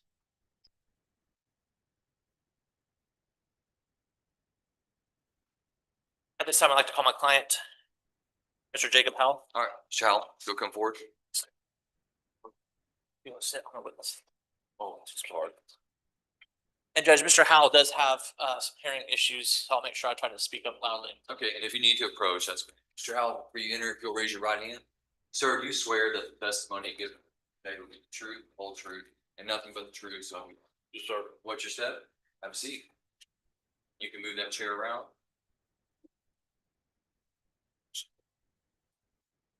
And Mr. Howell, during your testimony, just speak up loudly and clearly, so I have opportunity to hear you. Also, to your left over here is the court reporter. She's typing down everything you say, so it's important that we talk one at a time. Allow your attorney and the state's attorney to finish their questions before you give an answer, so that we're not talking at the same time. Understand? Yes, sir. Mr. Manning, proceed. Thank you. Mr. Howell, can you hear me all right? Yes, sir. Okay. Would you say that this probation has marked a drastic shift or change in your life? Has it played a change in my life? Yes, sir. Absolutely. Okay. And what caused that change? What's the question? What caused that change? What caused that change? Yes, sir. Well, it sets a repetitious thing into motion into your life. You know, you're gonna get through it or you ain't. So, and then also the Narcotics Anonymous and Alcoholics Anonymous meetings that the individual can partake in. I would say that that truly surrendering to that way of life has set the way for me. In other words, probation ain't that hard as long as you ain't using drugs and alcohol. Was that a problem that you struggled with prior to being put on probation back in 2021? What is it? Did you struggle with drugs and alcohol prior to 2021? Yes, sir. Okay. In fact, you had quite a bit of run-ins with the law prior to 2021. Is that correct? Yes, sir. Okay. And since you've been on probation, have you followed all the conditions that have been outlined by the probation department and by this judge? Yes, sir. Okay. Did you pay all your fines and court costs? Yes, sir. Did you pay all your fees and reporting obligations? Yes, sir. Did you do all your community service? Absolutely. Okay. Did you ever pick up a dirty UA or have a bad test? No, sir. Did you ever miss an appointment? No, sir. Okay. Did you get arrested for any new offenses? No, sir. Did you have any other type of violation that the probation department had problems with you that they had to file with the court? No, sir. Okay. In fact, you mentioned something. You went above and beyond in your probation. You attended AA and NA meetings. Is that correct? Yes, sir. And that wasn't a condition of your probation, was it? No, sir. What caused you to do that?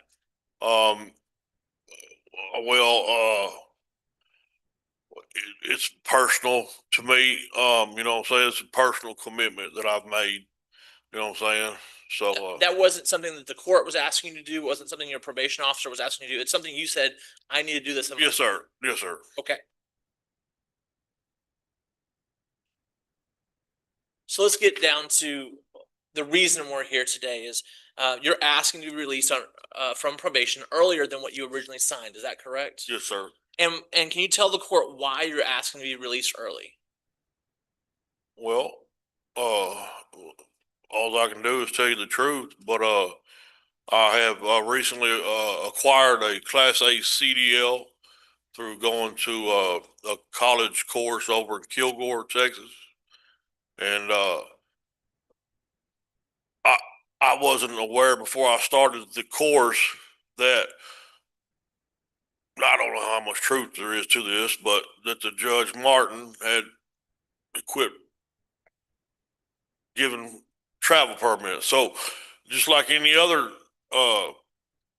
job, you can't get on with a company with no experience unless the bigger companies are on the road trucking companies. Can you explain to the court what does it mean to be on the road truck? On the road is state to state, so there's a lot more better chances of me getting a job running on the road than there is local.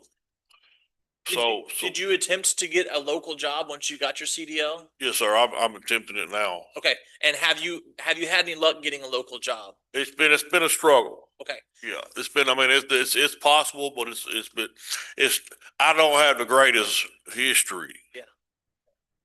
Let me back up. When you went on probation back in 2021, did your conditions allow for you to travel outside the state of Texas for work or for vacation? Yes, sir. I believe so. Okay.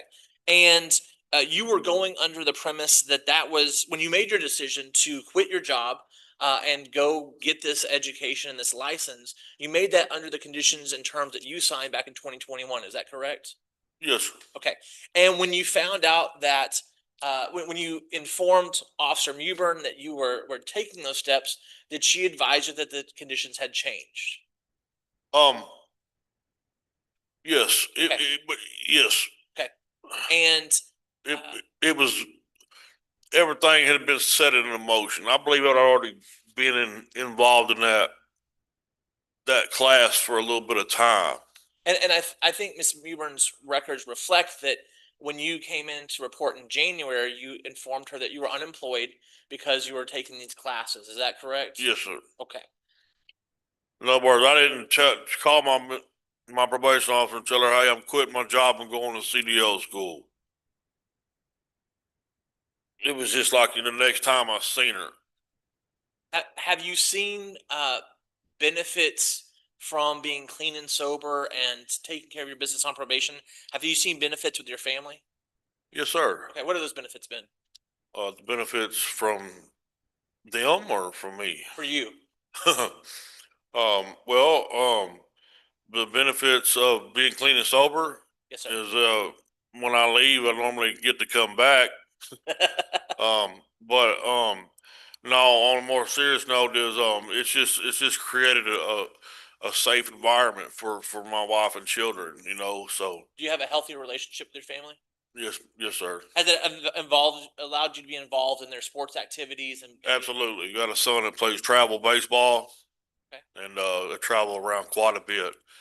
And it's a lot to keep up with, but I've got a daughter gonna graduate this year and another one that's I think she's in the 9th grade. And I don't know if we told the court you have 3 kids. What are their ages? 17, 15, and 12. So my 2 oldest daughters are 17 and 15, and my son's 12. Would you being able to use your degree and be employed as a trucker be able to provide a better lifestyle for you and your children as they Yes, sir. That was the plan. Okay. Yeah, that. Okay.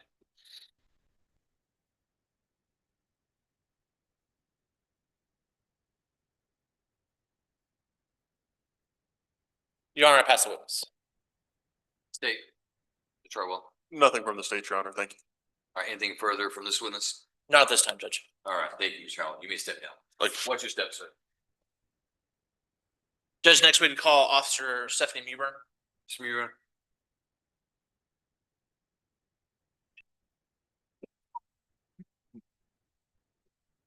You swear that the testimony you give to the court today was the truth, the whole truth, and nothing but the truth, so help you God. What's your step?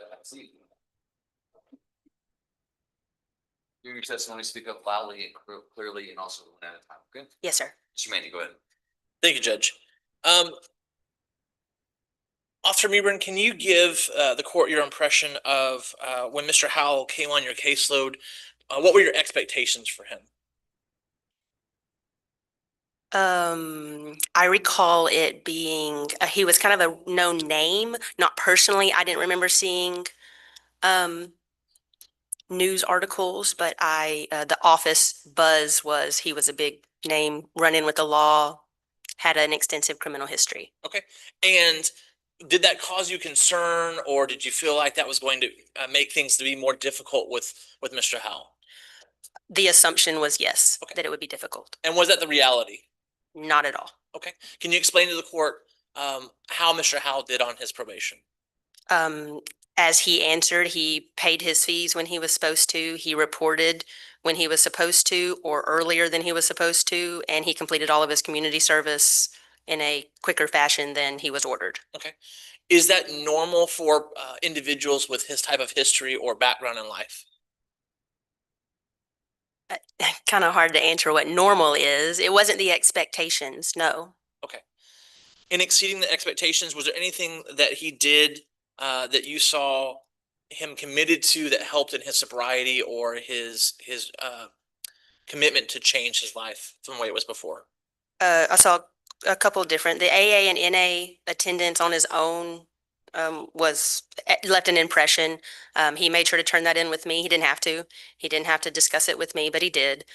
He brought it every time. It was an important part of our meeting, even though it wasn't from me.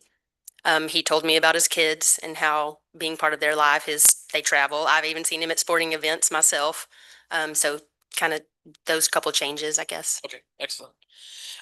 When you generated the memo to the court stating your agreement, did you check and make sure that he had completed all the conditions as ordered by the judge? I did. Okay. And did you find any violations or any cause for concern for him not to be granted early release at this time? I did not find any concerns. Okay.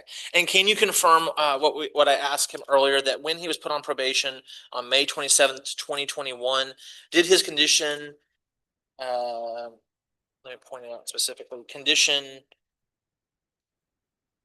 G state that he was to remain within the state of Texas unless he had first secured written consent of the court to leave therein? That's correct. Okay. And did you have a discussion with Mr. Howell regarding the change in that condition after he informed you about his unemployment and plans to get the CDL? That's correct. Okay.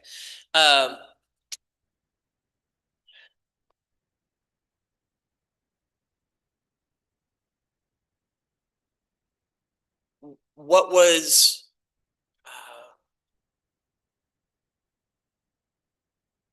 Mr. Howell's demeanor or a response when you informed him of the change in the policy? I can tell it deflated him a little bit. He had some expectations that he was moving forward with, and then kind of took the air out of his sails. But I do recall he was kind of what he said up here. He was hopeful that he could find one maybe that was in state and that didn't require the request. At this point in time, has he been able to find a job or report to you that he's found a job? Yes.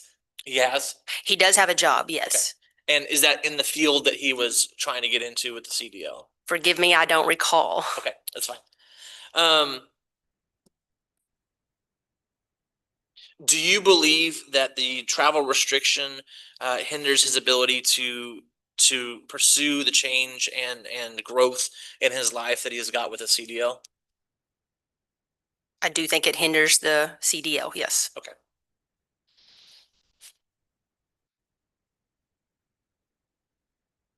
Do you think that if the court denied his request for early release, that Mr. Howell would have any problems falling through the conditions of his probation? No. Okay. Would he be at risk if he were to be put on non-reporting status or be granted travel permit? Can you ask that again?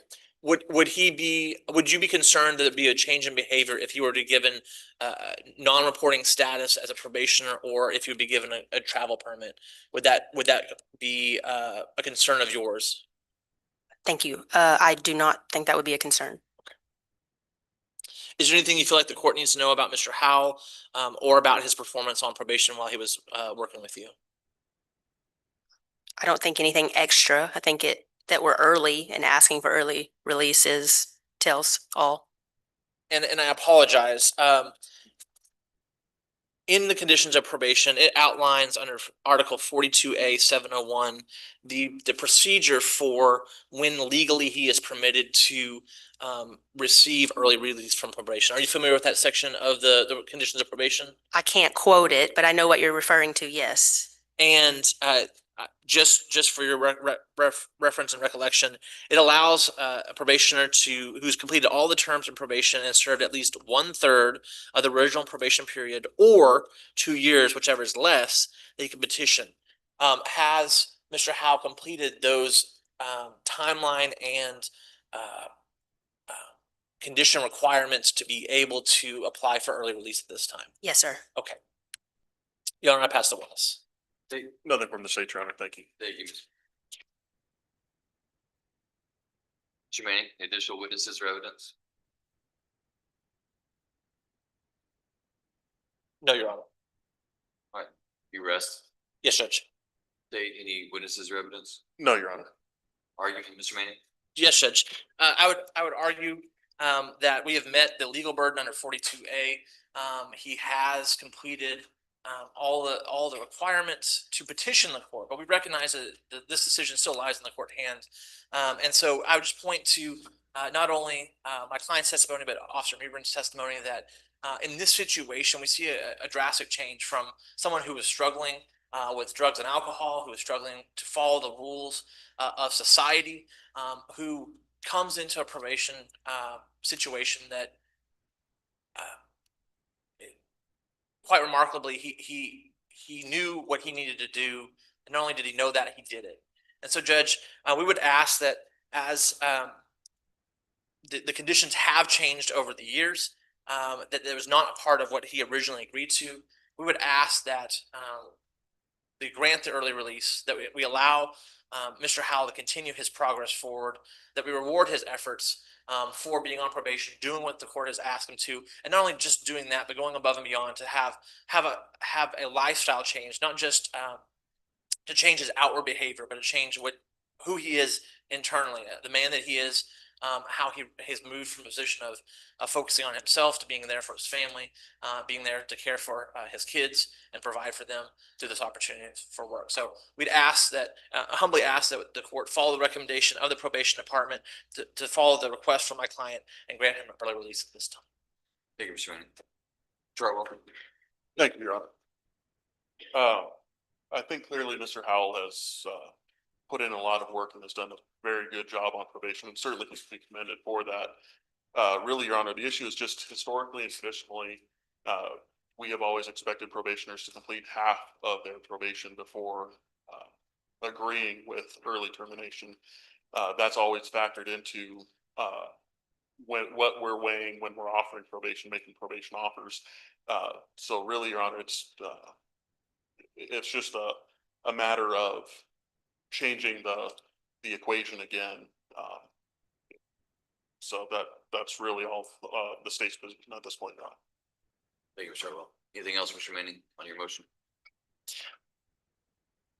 Judge, I just point out he was already at the max. He was given 10 years probation, and so he worked that probation as were requested and followed those conditions. As to where the policy for half comes from, I don't know. I've spoken to the probation department, and they're not sure where the policy came from either. But what the law says is that at 1/3 or 2 years, whichever is less, is when we're allowed to ask for that. So we'd ask that because of his performance and meeting the expectations and exceeding those expectations, he be given early release. Thank you, Mr. Manning. All right, typically the court would take this under advisement and issue a ruling at a later time. However, today I'm going to go ahead and issue a ruling. I do want to answer one of your questions, or one of maybe what you're curious about. Can you hear me okay? Yes, sir. Okay. You said during your testimony you didn't know if it was true or not that I had restricted travel permits outside of the state, and you're absolutely correct. I did have a change in policy on that. Has nothing to do with individuals like yourself traveling outside the state. It has everything to do with judicial liability for me should someone like yourself commit an offense outside the state of Texas. So that did cause a shift in judicial policy. I will tell you that there are so many people that are placed on probation that don't do as well as you have done. And if I'm being quite honest, I think that whenever you were placed on probation, I too may have had the same perception about you that Officer Mewburn did. I think you recall I was DA before I was judge, and you and I had professional acquaintances at that time, did we not? We did. As did Mr. Schmidt over here, who was working in the DA's office. And so I think at the time that you were given an opportunity to be on probation, I might have shared that same question about whether or not you were actually going to be able to serve your sentence in the community. And I will tell you that I've been pleasantly surprised at your performance. And so there's a lot of individuals, as I said before, who do not meet the terms and conditions that's been laid before them. And I put them on sanctions court. I bring them in, and I have to sometimes beg them to not go to prison. I have to beg them to do their community service. I have to beg them to pay their fees on time. I have to beg them not to test positive for drugs and for alcohol. And I do all those things to try to intervene to keep them from going to prison. You've been to prison, haven't you? You know what it's like to be in prison. You also know what it's like to be on probation. And would you agree with me, Mr. Howell, that being on probation is not an easy task? Would you agree with me that it's not easy to be on probation?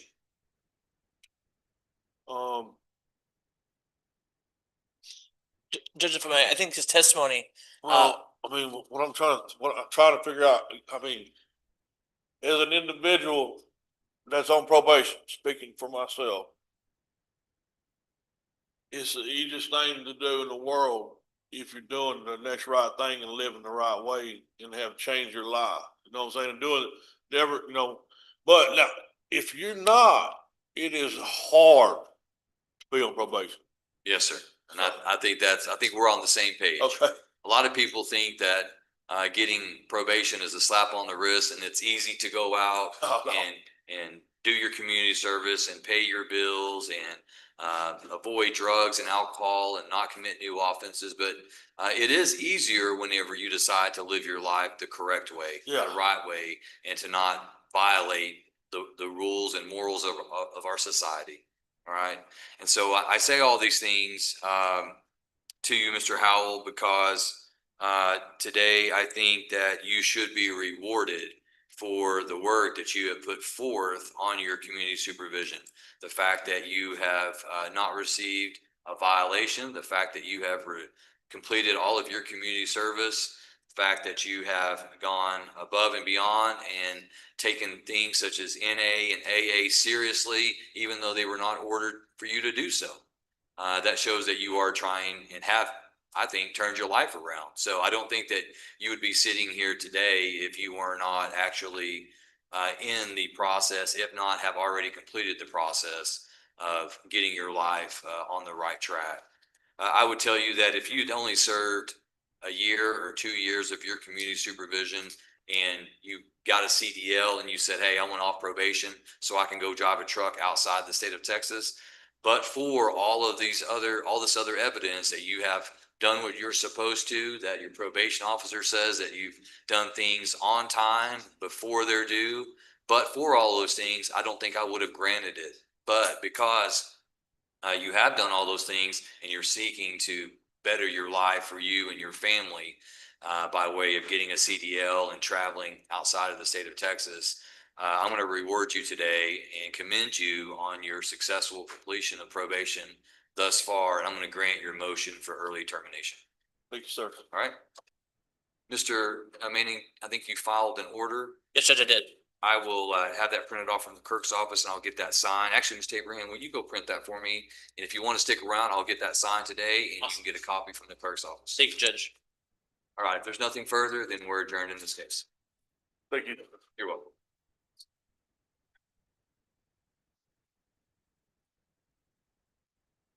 Judge, I believe that concludes my business this morning. May I be excused? Yes, thank you, Mr. Manning. Thank you, Judge.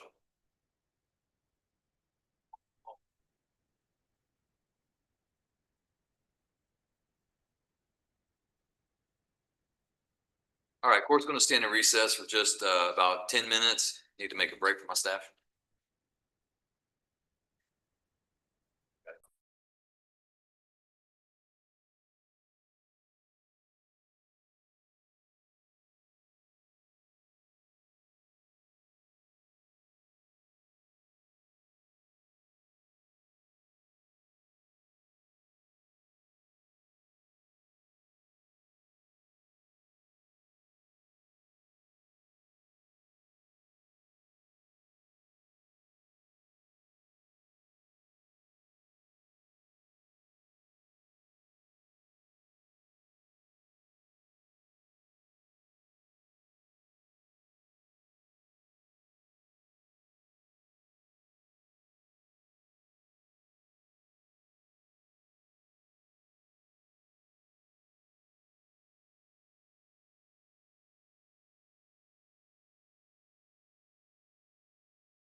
All right, do we have any counsel that's ready?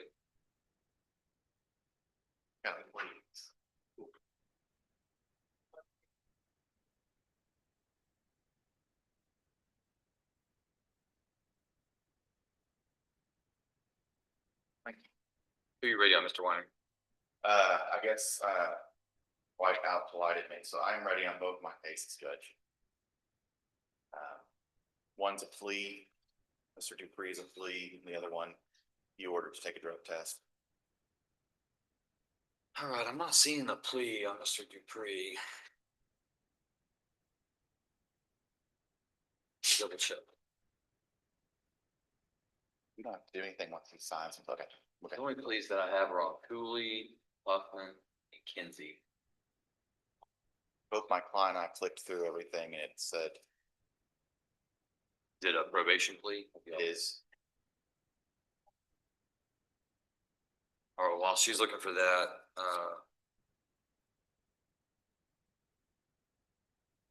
let's bring up Mr. Jordan. Bob Eugene Jordan, CR 25-80. All right, court previously ordered Mr. Jordan to undergo a urinalysis to determine conditions, to determine compliance with conditions of pretrial release. Has Mr. Jordan been tested? If you'll come forward. Mr. West, if you'll raise your right hand, I'm going to place you under oath. Sir, do you swear that the testimony you give to the court today will be the truth, the whole truth, and nothing but the truth? So help you God. I do. All right. And did you administer your analysis test to Bobby Eugene Jordan? I did. And what were the results of that test? He tested positive for methamphetamine. He tested positive for methamphetamine. All right. Any questions, Mr. Weiner? Is it your policy to send those off for confirmation from the lab? If the defendant doesn't admit to use, then we will send it to. Okay, and he didn't admit anything. I wouldn't let him answer questions, right? No, he didn't answer a question based on your advice. Okay. But he did ask me if I would cut him some slack based on the results. Sure. Okay, so I guess the point being you will send it for confirmation. Yeah. Thank you so much. I have no other questions. All right. Thank you, Mr. West. Or I'm sorry, State, did you have any questions? No questions, Your Honor. Thank you. Mr. West. All right. The court's going to find that Bobby Eugene Jordan has violated the terms and conditions of his conditions of pretrial release. Court is going to find his bail to be insufficient and order him to be taken into custody at this time.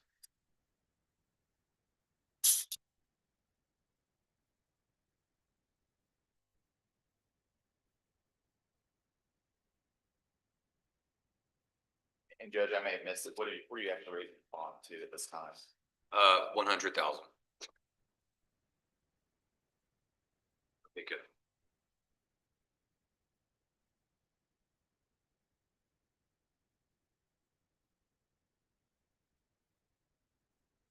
Mr. Hawkins and his client, Mr. Carroll, will appear at 1:30. They said, okay, so I'll just mark that on the docket. I won't have his name called at this time.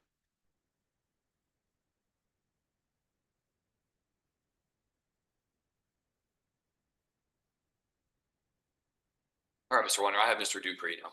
Perfect.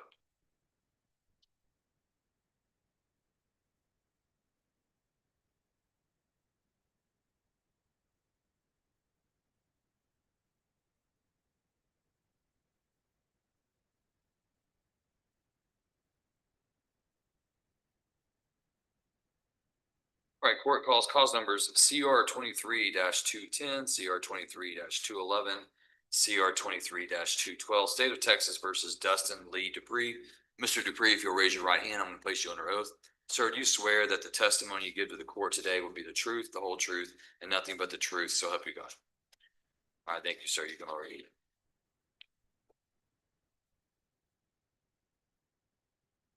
For the record, court also calls CR 25-179. All right, Mr. Dupree, are you a United States citizen who reads, writes, and speaks English? Yes, sir. Have you ever been diagnosed with a mental condition? No, sir. In this case, you're represented by your attorney, Mr. Justin Weiner. Are you pleased with Mr. Weiner and the work he's done as your attorney? Yes, sir. Do you have any questions about any of the paperwork that you've read over today or anything else regarding your case before we go forward? Yes, sir. Mr. Weiner, do you believe Mr. Dupree to be competent to enter into a plea agreement? And if so, have you explained to him his rights regarding the case, including the advantages and disadvantages of a deferred adjudication plea? Extensively, Judge, yes. All right, I see in cause number CR 25-179, you are charged by information with the criminal offense of unlawful restraint, a state jail felony. A state jail felony does carry a range of punishment of not less than 6 months in prison or more than 2 years in prison, and a possible fine not to exceed $10,000. It appears that there is a plea agreement in the case wherein Mr. Dupree, upon you pleading guilty to that offense of unlawful restraint, the state is recommending to the court that the court defer a finding of guilt, placing you on 5 years community supervision, assessing a $2,500 fine, $290 in court costs, $15 in reimbursement fees. As a part of the agreement, the state is dismissing cause numbers CR 23-210, which is an indecency with child bisexual contact, CR 23-211, sale, distribution, or display of harmful material, and cause number CR 23-212, publish or threaten to publish intimate visual material. Mr. Dupree, is that your understanding of the plea agreement? All right, at this time, I need to also discuss with you the waiver of your right to indictment.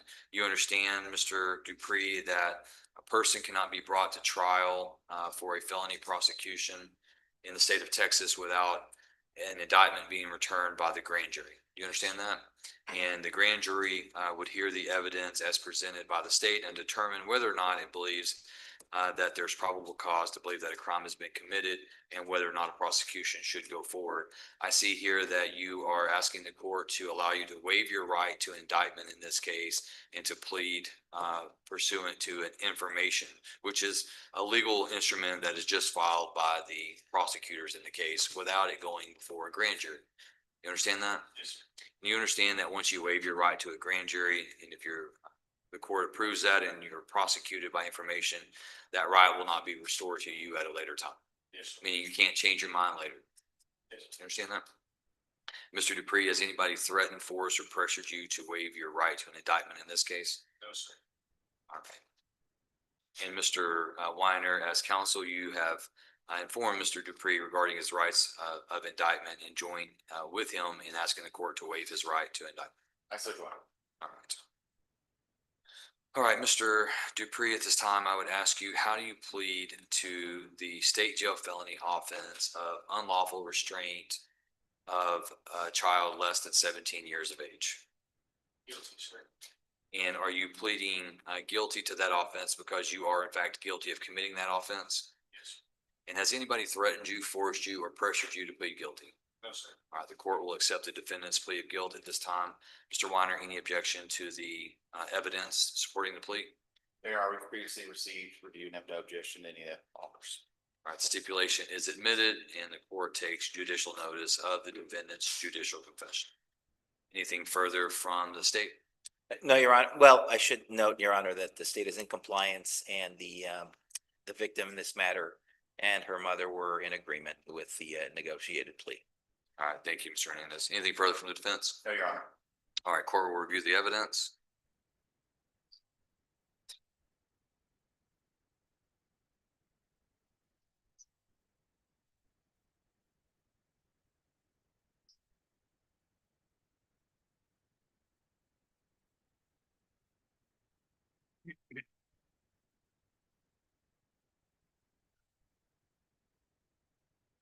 All right, the court, based on the evidence and the recommendation of the DA's office, court specifically considering the request of the minor victim of this case and the minor victim's parent or guardian being in support of this plea agreement, court will follow the recommendation of the DA's office and the agreement between the state and the defense.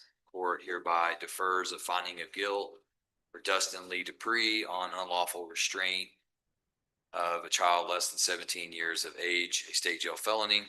The court places Mr. Dupree on 5 years community supervision, orders him to pay a $2,500 fine. The court dismisses under section 1245 cause numbers CR 23-210, CR 23-211, and CR 23-212. Further, the court orders Mr. Dupree to pay court costs of $290 and reimbursement fees of $15. The court finds that Mr. Dupree is required to register as a sex offender? He is for the duration of probation and post-10 registration as well, Judge. I've explained that to him.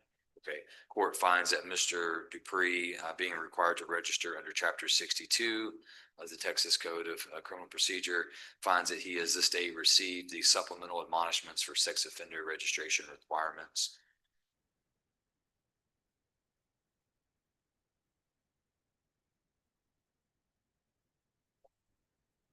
All right, the court hereby remands Mr. Dupree to the custody of the probation department so they can carry out the terms and conditions of the sentence. I'm gonna have you come forward to be fingerprinted with a deputy. After that, you'll meet with the probation officers. Thank you, Judge. You're welcome, Mr. Weiner. That's all I have. I be excused. Yes, sir. Good to see you. And we appreciate you entertaining that plea. I know we were setting for trials out on later, but I think it's a great resolution for everybody involved. So thank you. Absolutely. Thank you. All right, man.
You know, I forgot to mention with Mr. Will you catch Mr. Weiner real quick? Forgot that there was a protective order on this matter.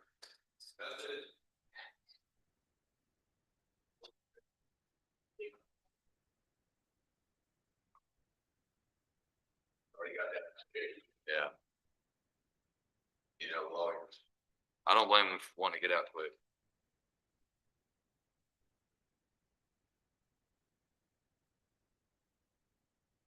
Mr. Dupree still back there, right? It's Mr. Dupree. Hang on, don't get him just yet. If I catch Justin.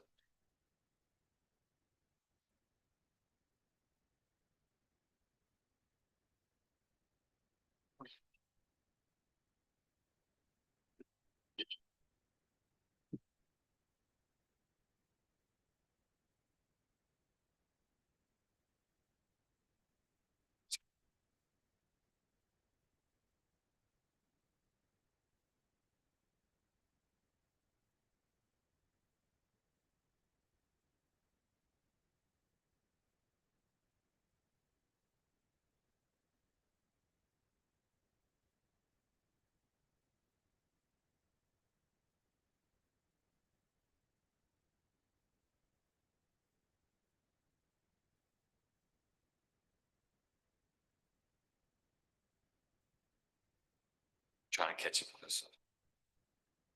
Mr. Hernandez, do you know if Mr. Weiner had signed as agreed for him and his client on the protective order?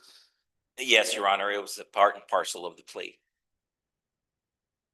You're saying that he signed off on it? Yes.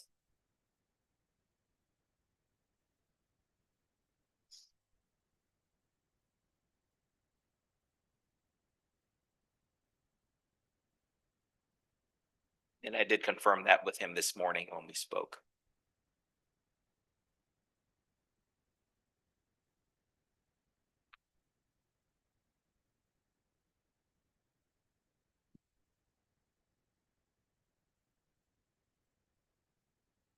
All right, and for the record, the court is granting the agreed protective order, cause number 25-00136, styled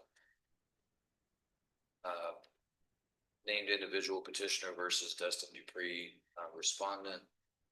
Court finds that there's an agreed protective order, and the court is granting that and signing that today as part of the plea agreement in the aforementioned criminal case CR 25-0017. For the record, the court is signing that at this time electronically, and it'll be filed with the clerk.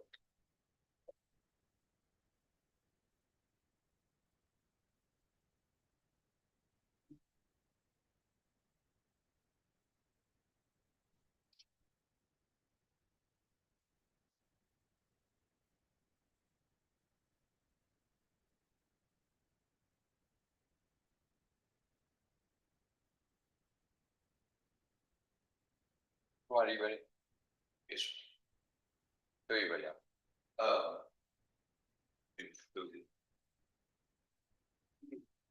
Zachary Culie.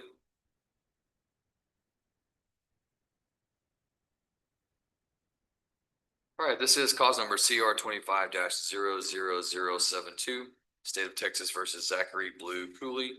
Mr. Culie, sir, if you'll raise your right hand, I'm going to place you under oath. Sir, do you swear that the testimony you give to the court today will be the truth, the whole truth, and nothing but the truth, so help you God?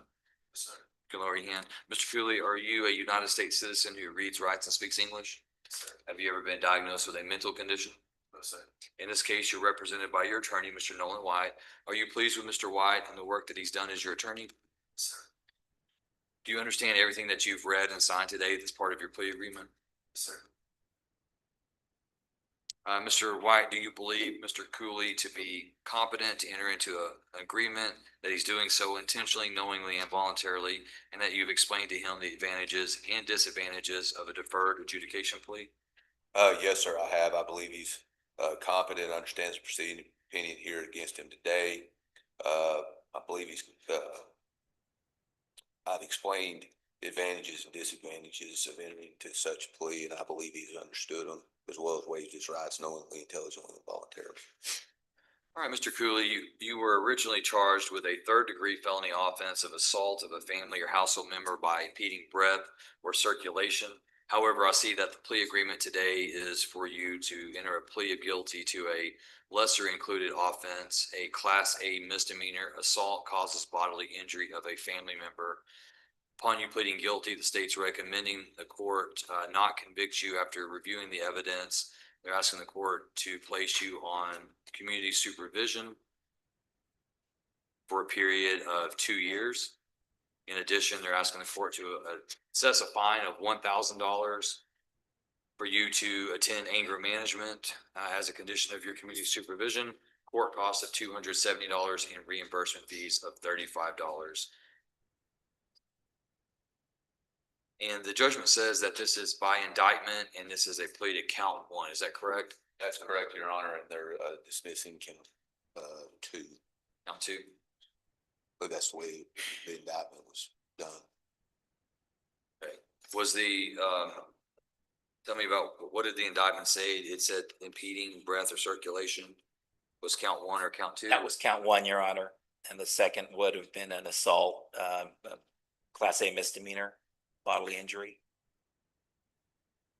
Okay, so this says that it says count one on the order of deferred adjudication. Should that say count two? No, I believe it's right.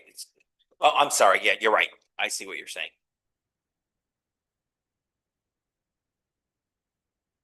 But for the record, the state's indicating that count one is a felony offense charge, count two is a misdemeanor offense charge of assault, family violence, and that's what you're asking the court Yes, to Your Honor. prosecute on today.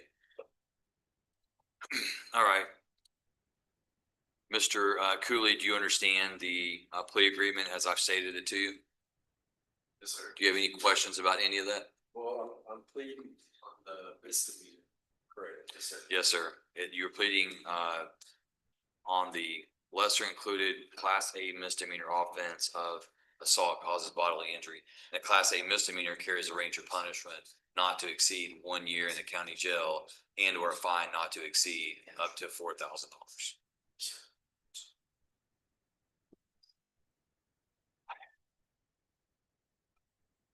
All right, understanding all of those things, Mr. Cooley, how do you plead to assault causes bodily injury of a family member, a Class A misdemeanor?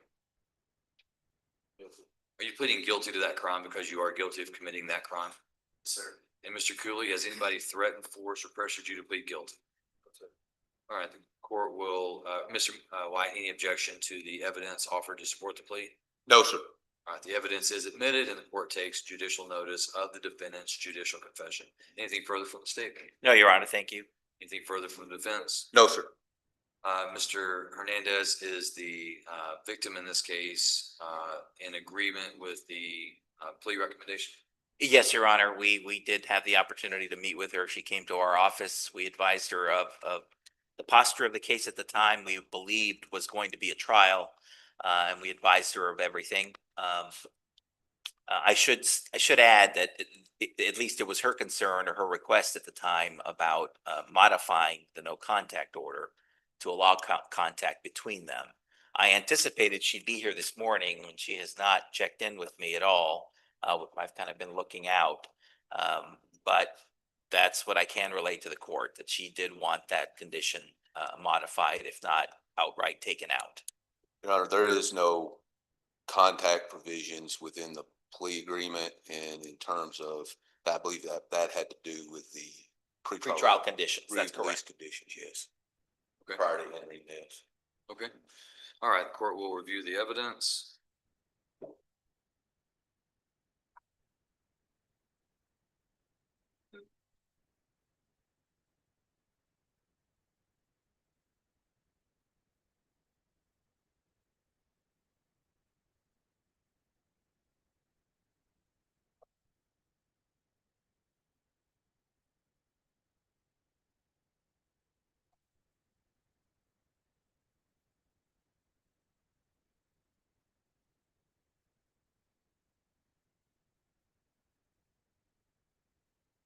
All right, based on the court's review of the evidence, I find there is enough evidence to convict the defendant of the offense. The court will follow the plea agreement and recommendation of the state.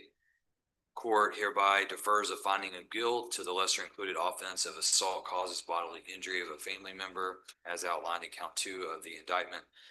Court defers a finding of guilt, places the defendant on 2 years community supervision, assesses a $1,000 fine, orders him to pay $270 in court costs and $35 in reimbursement fees. Mr. Cooley, you hereby remanded to the custody of the probation department so they can carry out the terms and conditions of the sentence. So with regard to count 1, count 2, if those are inverted, they're inverted on this motion to dismiss also. It says it's dismissing count 2, pleading on count 1. I'm not as worried about count 1 because it's an order of deferred.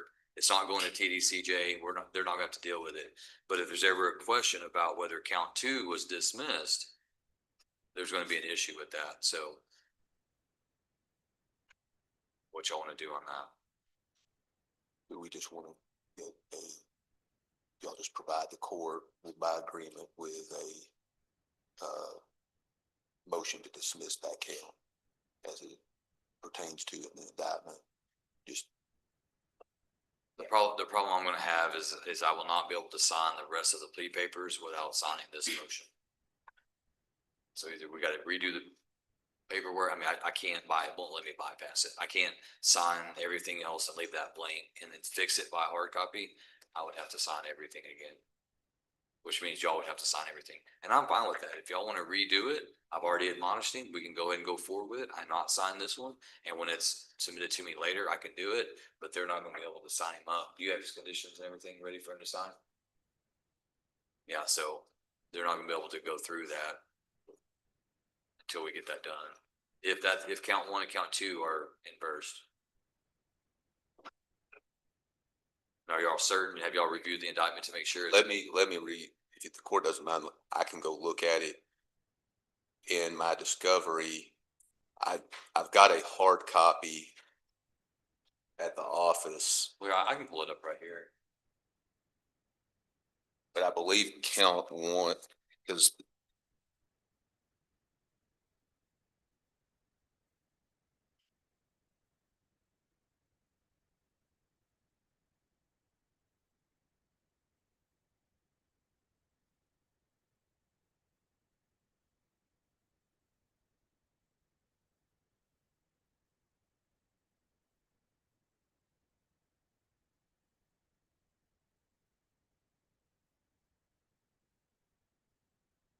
Count one was third-degree felony assault, family house member impede breath.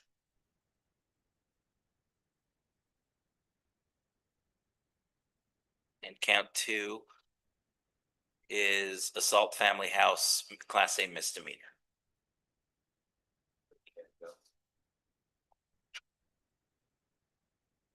I think this is what would be best is the paperwork needs to be corrected. And we just have it check in for and take later. No, he's done. He's free to go. I've already talked to him. He's got- Let's just do that. You're gonna have to get your client to sign the paperwork again, and he can check in later with probation. That'll be fine, Your Honor. All right, so let's just do that. I won't sign this and submit it. Correct that count one. The judgment needs to say pleading on count two, and the dismissal needs to say dismissing count one.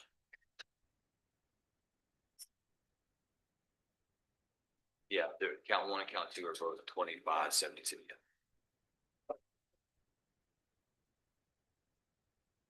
Now, getting the deferred on, but section. Yeah, count two is the. No, it is count two. All right, Mr. Cooley, so you're free to go. Make sure you check in with probation when you're supposed to, and then follow your attorney's advice, okay? You're welcome. Did you, oh, hang on. We do need to get you fingerprinted before you leave. I'm sorry. Fabio, can you fingerprint Mr. Cooley so he can leave? All right, Mr. White, who's next? Mr. Kinsey. Mr. Who? Kinsey. Kinsey. Arnold Kinsey. Cause number CR 25-59, State versus Arnold Ray Kinsey. Mr. Kinsey, sir, if you'll raise your right hand, I'm going to place you under oath. Sir, do you swear that the testimony you give to the court today will be the truth, the whole truth, and nothing but the truth, so help you God? Thank you, sir. You can lower your hand. Make sure you speak up loudly so I can hear you. Mr. Kinsey, your name is Arnold Ray Kinsey, correct? Yes. And Mr. Kinsey, are you a United States citizen who reads, writes, and speaks English? Yes. In this case, you're represented by your attorney, Mr. Nolan White. Are you pleased with Mr. White and the work that he's done as your attorney? Do you have any questions about the paperwork that you signed today or anything else about your case? Mr. White, do you believe Mr. Kinsey to be competent? And if so, have you explained to him his rights regarding the case that he's entering into this agreement intentionally, knowingly, voluntarily, and he has a full understanding of the advantages and disadvantages of a deferred adjudication plea? Yes, sir. I've explained all that to him, and I do believe Mr. Kinsey is competent. All right, Mr. Kinsey, I see that you are charged with a third-degree felony offense of possession of a controlled substance in penalty group 1 between 1 grams and 4 grams. That does carry a range of punishment of not less than 2 years in prison and not more than 10 years in prison should you be convicted and sentenced of that offense. The plea agreement in your case, upon you pleading guilty, the state's recommending that the court defer a finding of guilt, not convict you, placing you on 3 years community supervision, ordering a $1,000 fine, $290 in court costs, and $35 in reimbursement fees. In addition, you would be responsible for restitution in the amount of $180. And the DA's office is asking the court to dismiss DA 2025-43, which is a possession of marijuana less than 2 ounces. Mr. Kinsey, is that your understanding of the plea agreement? Understanding those things, Mr. Kinsey, how do you plead to possession of a controlled substance? Are you pleading guilty to that crime because you are guilty of committing that crime? Has anyone threatened you, forced you, or pressured you to plead guilty? All right, the court accepts the defendant's plea of guilt. Mr. White, any objection to the evidence? No objection. The evidence supporting the plea is admitted and the court takes judicial notice of the defendant's judicial confession. Anything further from the state? No, Your Honor, thank you. Anything further from the defense? No, sir. All right, court's reviewing the evidence.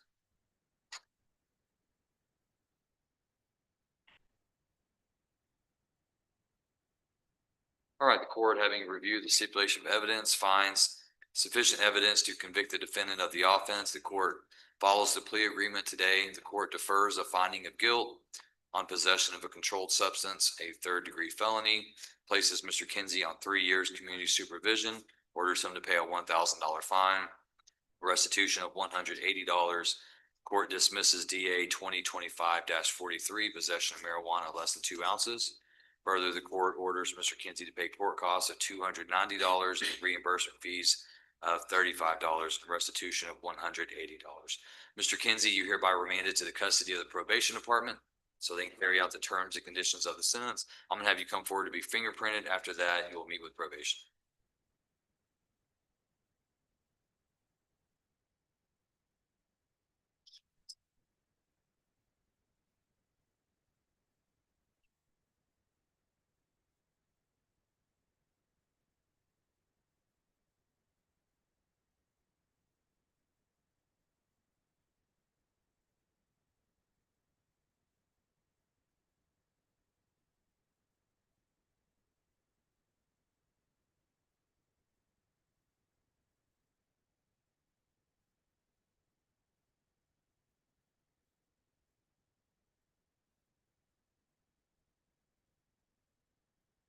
All right, Mr. White, who's next? Mr. Huff. Mr. Huffman, if you'll come forward.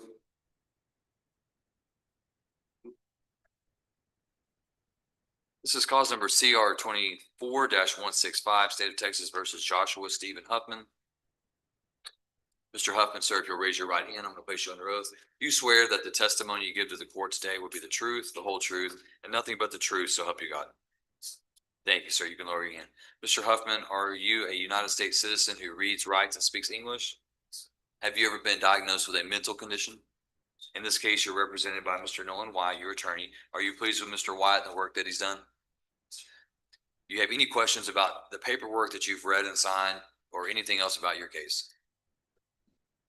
All right, Mr. White, do you believe Mr. Huffman to be competent to enter into a plea agreement, that he's doing so intentionally, knowingly, and voluntarily, and that he does so understanding the advantages and disadvantages of a deferred adjudication plea? I do, Your Honor. All right, Mr. Huffman, I see that you were originally charged by indictment with a third-degree felony offense of assault of a family or household member. However, the plea agreement and recommendation from the DA's office today is, upon you pleading guilty, the state's recommending that the court defer a finding of guilt, placing you on community supervision to a lesser included offense of a Class A misdemeanor, assault causes bodily injury of a family member, which carries a range of punishment not to exceed 365 days in the county jail, or a fine to exceed $4,000. They're recommending that you be placed on community supervision for a period of 18 months, along with a $1,000 fine. In addition to that, you would be responsible for court costs of $270 and reimbursement fees of $55. Mr. Huffman, is that your understanding of the plea agreement? All right, Mr. Huffman, how do you plead to the Class A misdemeanor assault causes bodily injury of a family member? Are you pleading guilty to that crime because you are guilty of committing that crime? And Mr. Huffman, has anybody threatened, forced, or pressured you to plead guilty? All right, court does accept the defendant's plea of guilt. Mr. White, any objection to the evidence? No, sir. The offered evidence is admitted and the court takes judicial notice of the defendant's judicial confession. Anything further from the state? No, Your Honor, thank you. From the defense? No, sir. And Mr. Hernandez, is the victim supportive of the state's recommendation? I mean, just have a moment, Your Honor. I must share with the court that there are 3 or 4 cases that all share surprisingly same type of facts or patterns, and so I'm trying to make heads and tails out of it. Yes, sir, go ahead.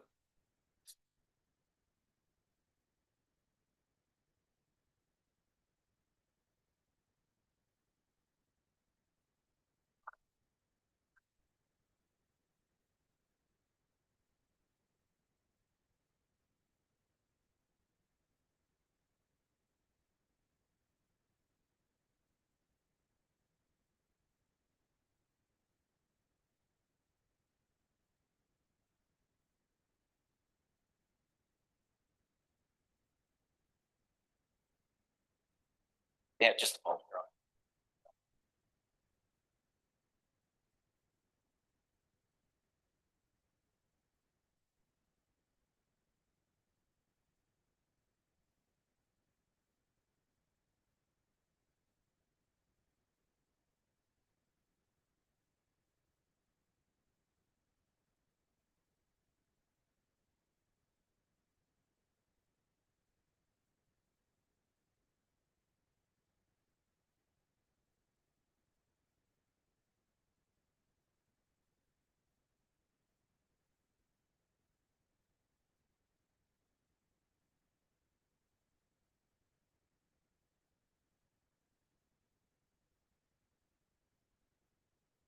Your Honor, we approach. Yes. Mr. Plum. Give me just 1 second.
Mr. Hernandez? Yes, sir. Thank you, if I may. This was a circumstance factually where law enforcement responded to the scene twice on that particular evening. The first time, the parties were separated and they were left to go about their respective ways, and still in the home. However, a few hours later, authorities were once again called by the alleged victim, claiming that she had been assaulted. She was now at a neighbor's house, and there was sufficient evidence to file the charges. Investigation led to an indictment on that charge itself of the assault family violence. I don't know that we ever had direct contact with the victim to represent that she would be in agreement with the plea. However, based on the nature of the contact, her willingness at one point and then unwillingness at another made it really difficult to tell what kind of person we were ultimately going to get at the trial. Thank you, Mr. Hernandez. Anything further from the defense? All right, court will review the evidence.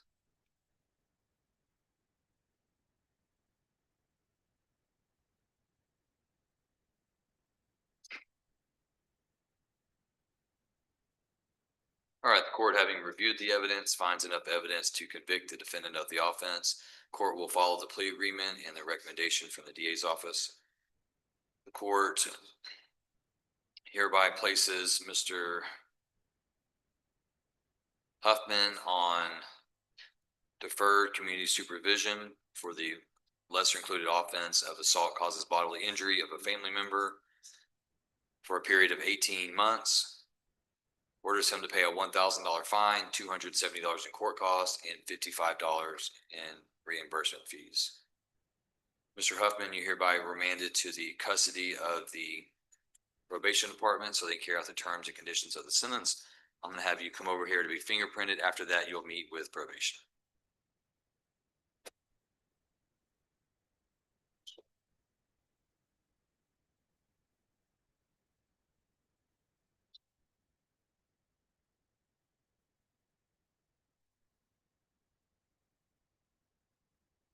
All right, Mr. White, who's next? Mr. Fontenot. Mr. Fontenot. This is cause number CR 24-258. State of Texas versus James Owens Fontenot, and we're set for docket call. Go ahead, Mr. White. Are we just here on the CR 24 case, Your Honor? Or do we have? That's all that I see on my docket, but let me double check the system.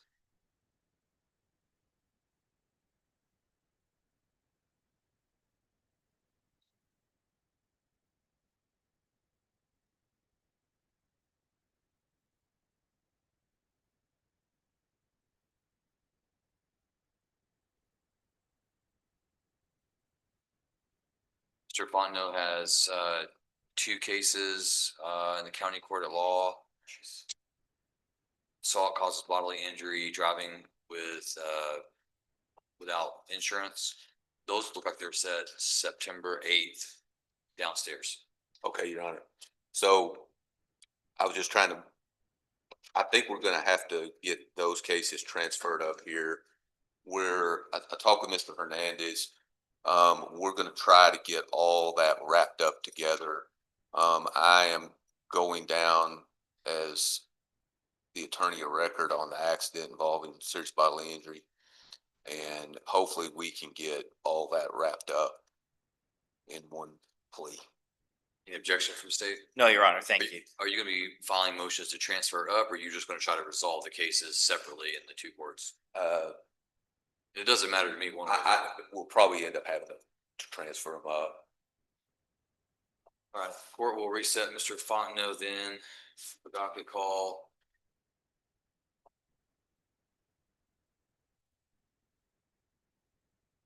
Mr. White, I've got you coming back on September 18th. Is that enough time?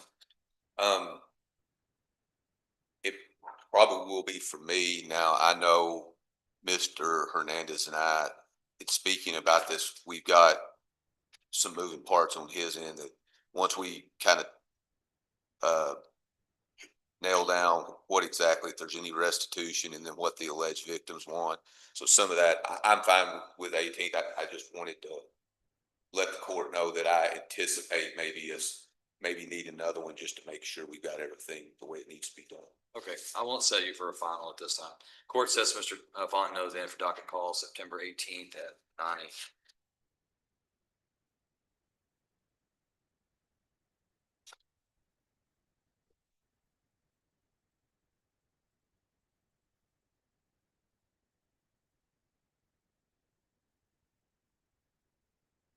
And for the record, the court previously called State of Texas versus Christopher Roy Carroll, CR 25-143 and CR 25-144.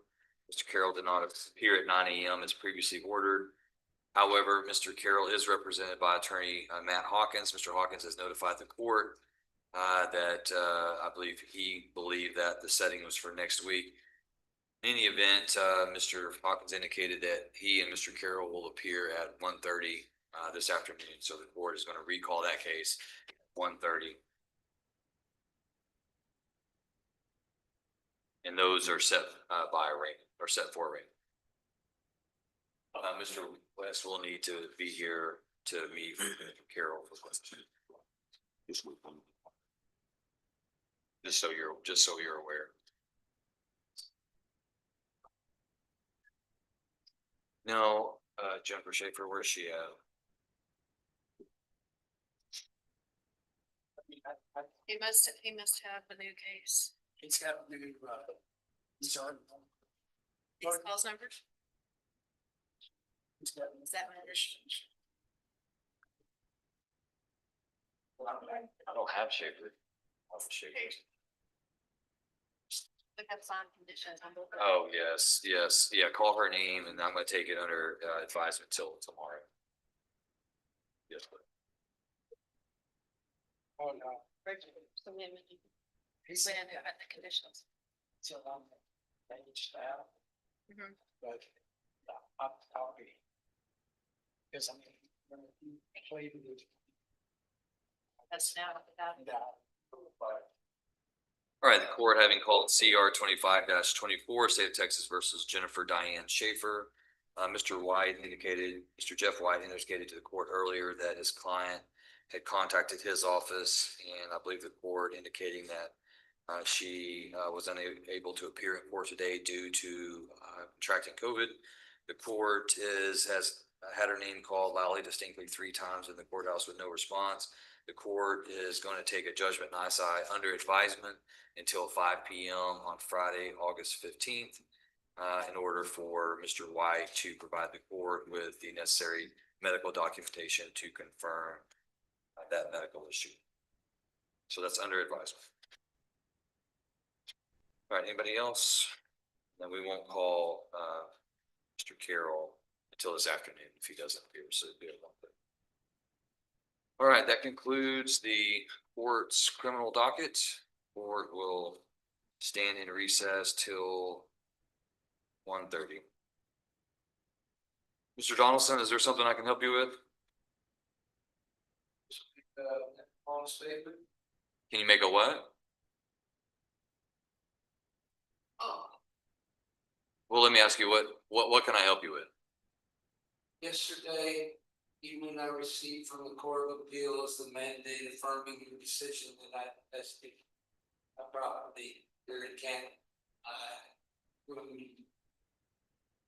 To me, that was devastating, final decision, because that's over $150,000 of my money that just flew out, you know. That's my IRA, it's my selling my business, everything is gone. I'm willing to, I invested my ownership rights in the building. I put on this bright shirt this morning at 3 o'clock, and I intended on jumping off the Lake Charles Bridge, where I live right now, most of Louisiana. I got up on that bridge and I thought about things, and instead I drove all the way here and I sat across the street in the car. I came here and sat here all morning. This is devastating. But what's even more devastating is that this is still my home. My ID is still that property. My voter's registration is still that property. All my belongings are still in that building. You signed an order on 125/20 requiring me to leave the building, but it specifically said I could leave my property in that building. You signed a permanent injunction on July 6/2020, saying that no one can access the building, but we can continue to store property there. I'm still not being allowed to go get my property. My father is buried on that property along with several other people that were put in our church cemetery. So at this point, the only reason why I'm here is to ask, I want to get my property and I want to go dig up my dad's cremated remains so that I can bury him somewhere else. And then I'll probably be next to him. That's all I need to say. I hope y'all understand what's up down here. Is that all you wanted to say? That's all I want to say. All right, court's in recess until 1:30. Mr. Donaldson, I don't have jurisdiction over your case anymore. I don't have jurisdiction to grant you any orders, to grant the city any orders. The case has been resolved. It's gone through the appellate process numerous times. This court has no power to grant you any requests that you make. So Can't get my property out of it? No. I didn't say that. I said, this court, you're here making some kind of statement, asking me to do something, and I'm telling you, I have no legal authority to grant an order, to tell the city of Canton anything, to tell Jamie Harbor anything. This court it's no longer a legal matter that this court has any issue here.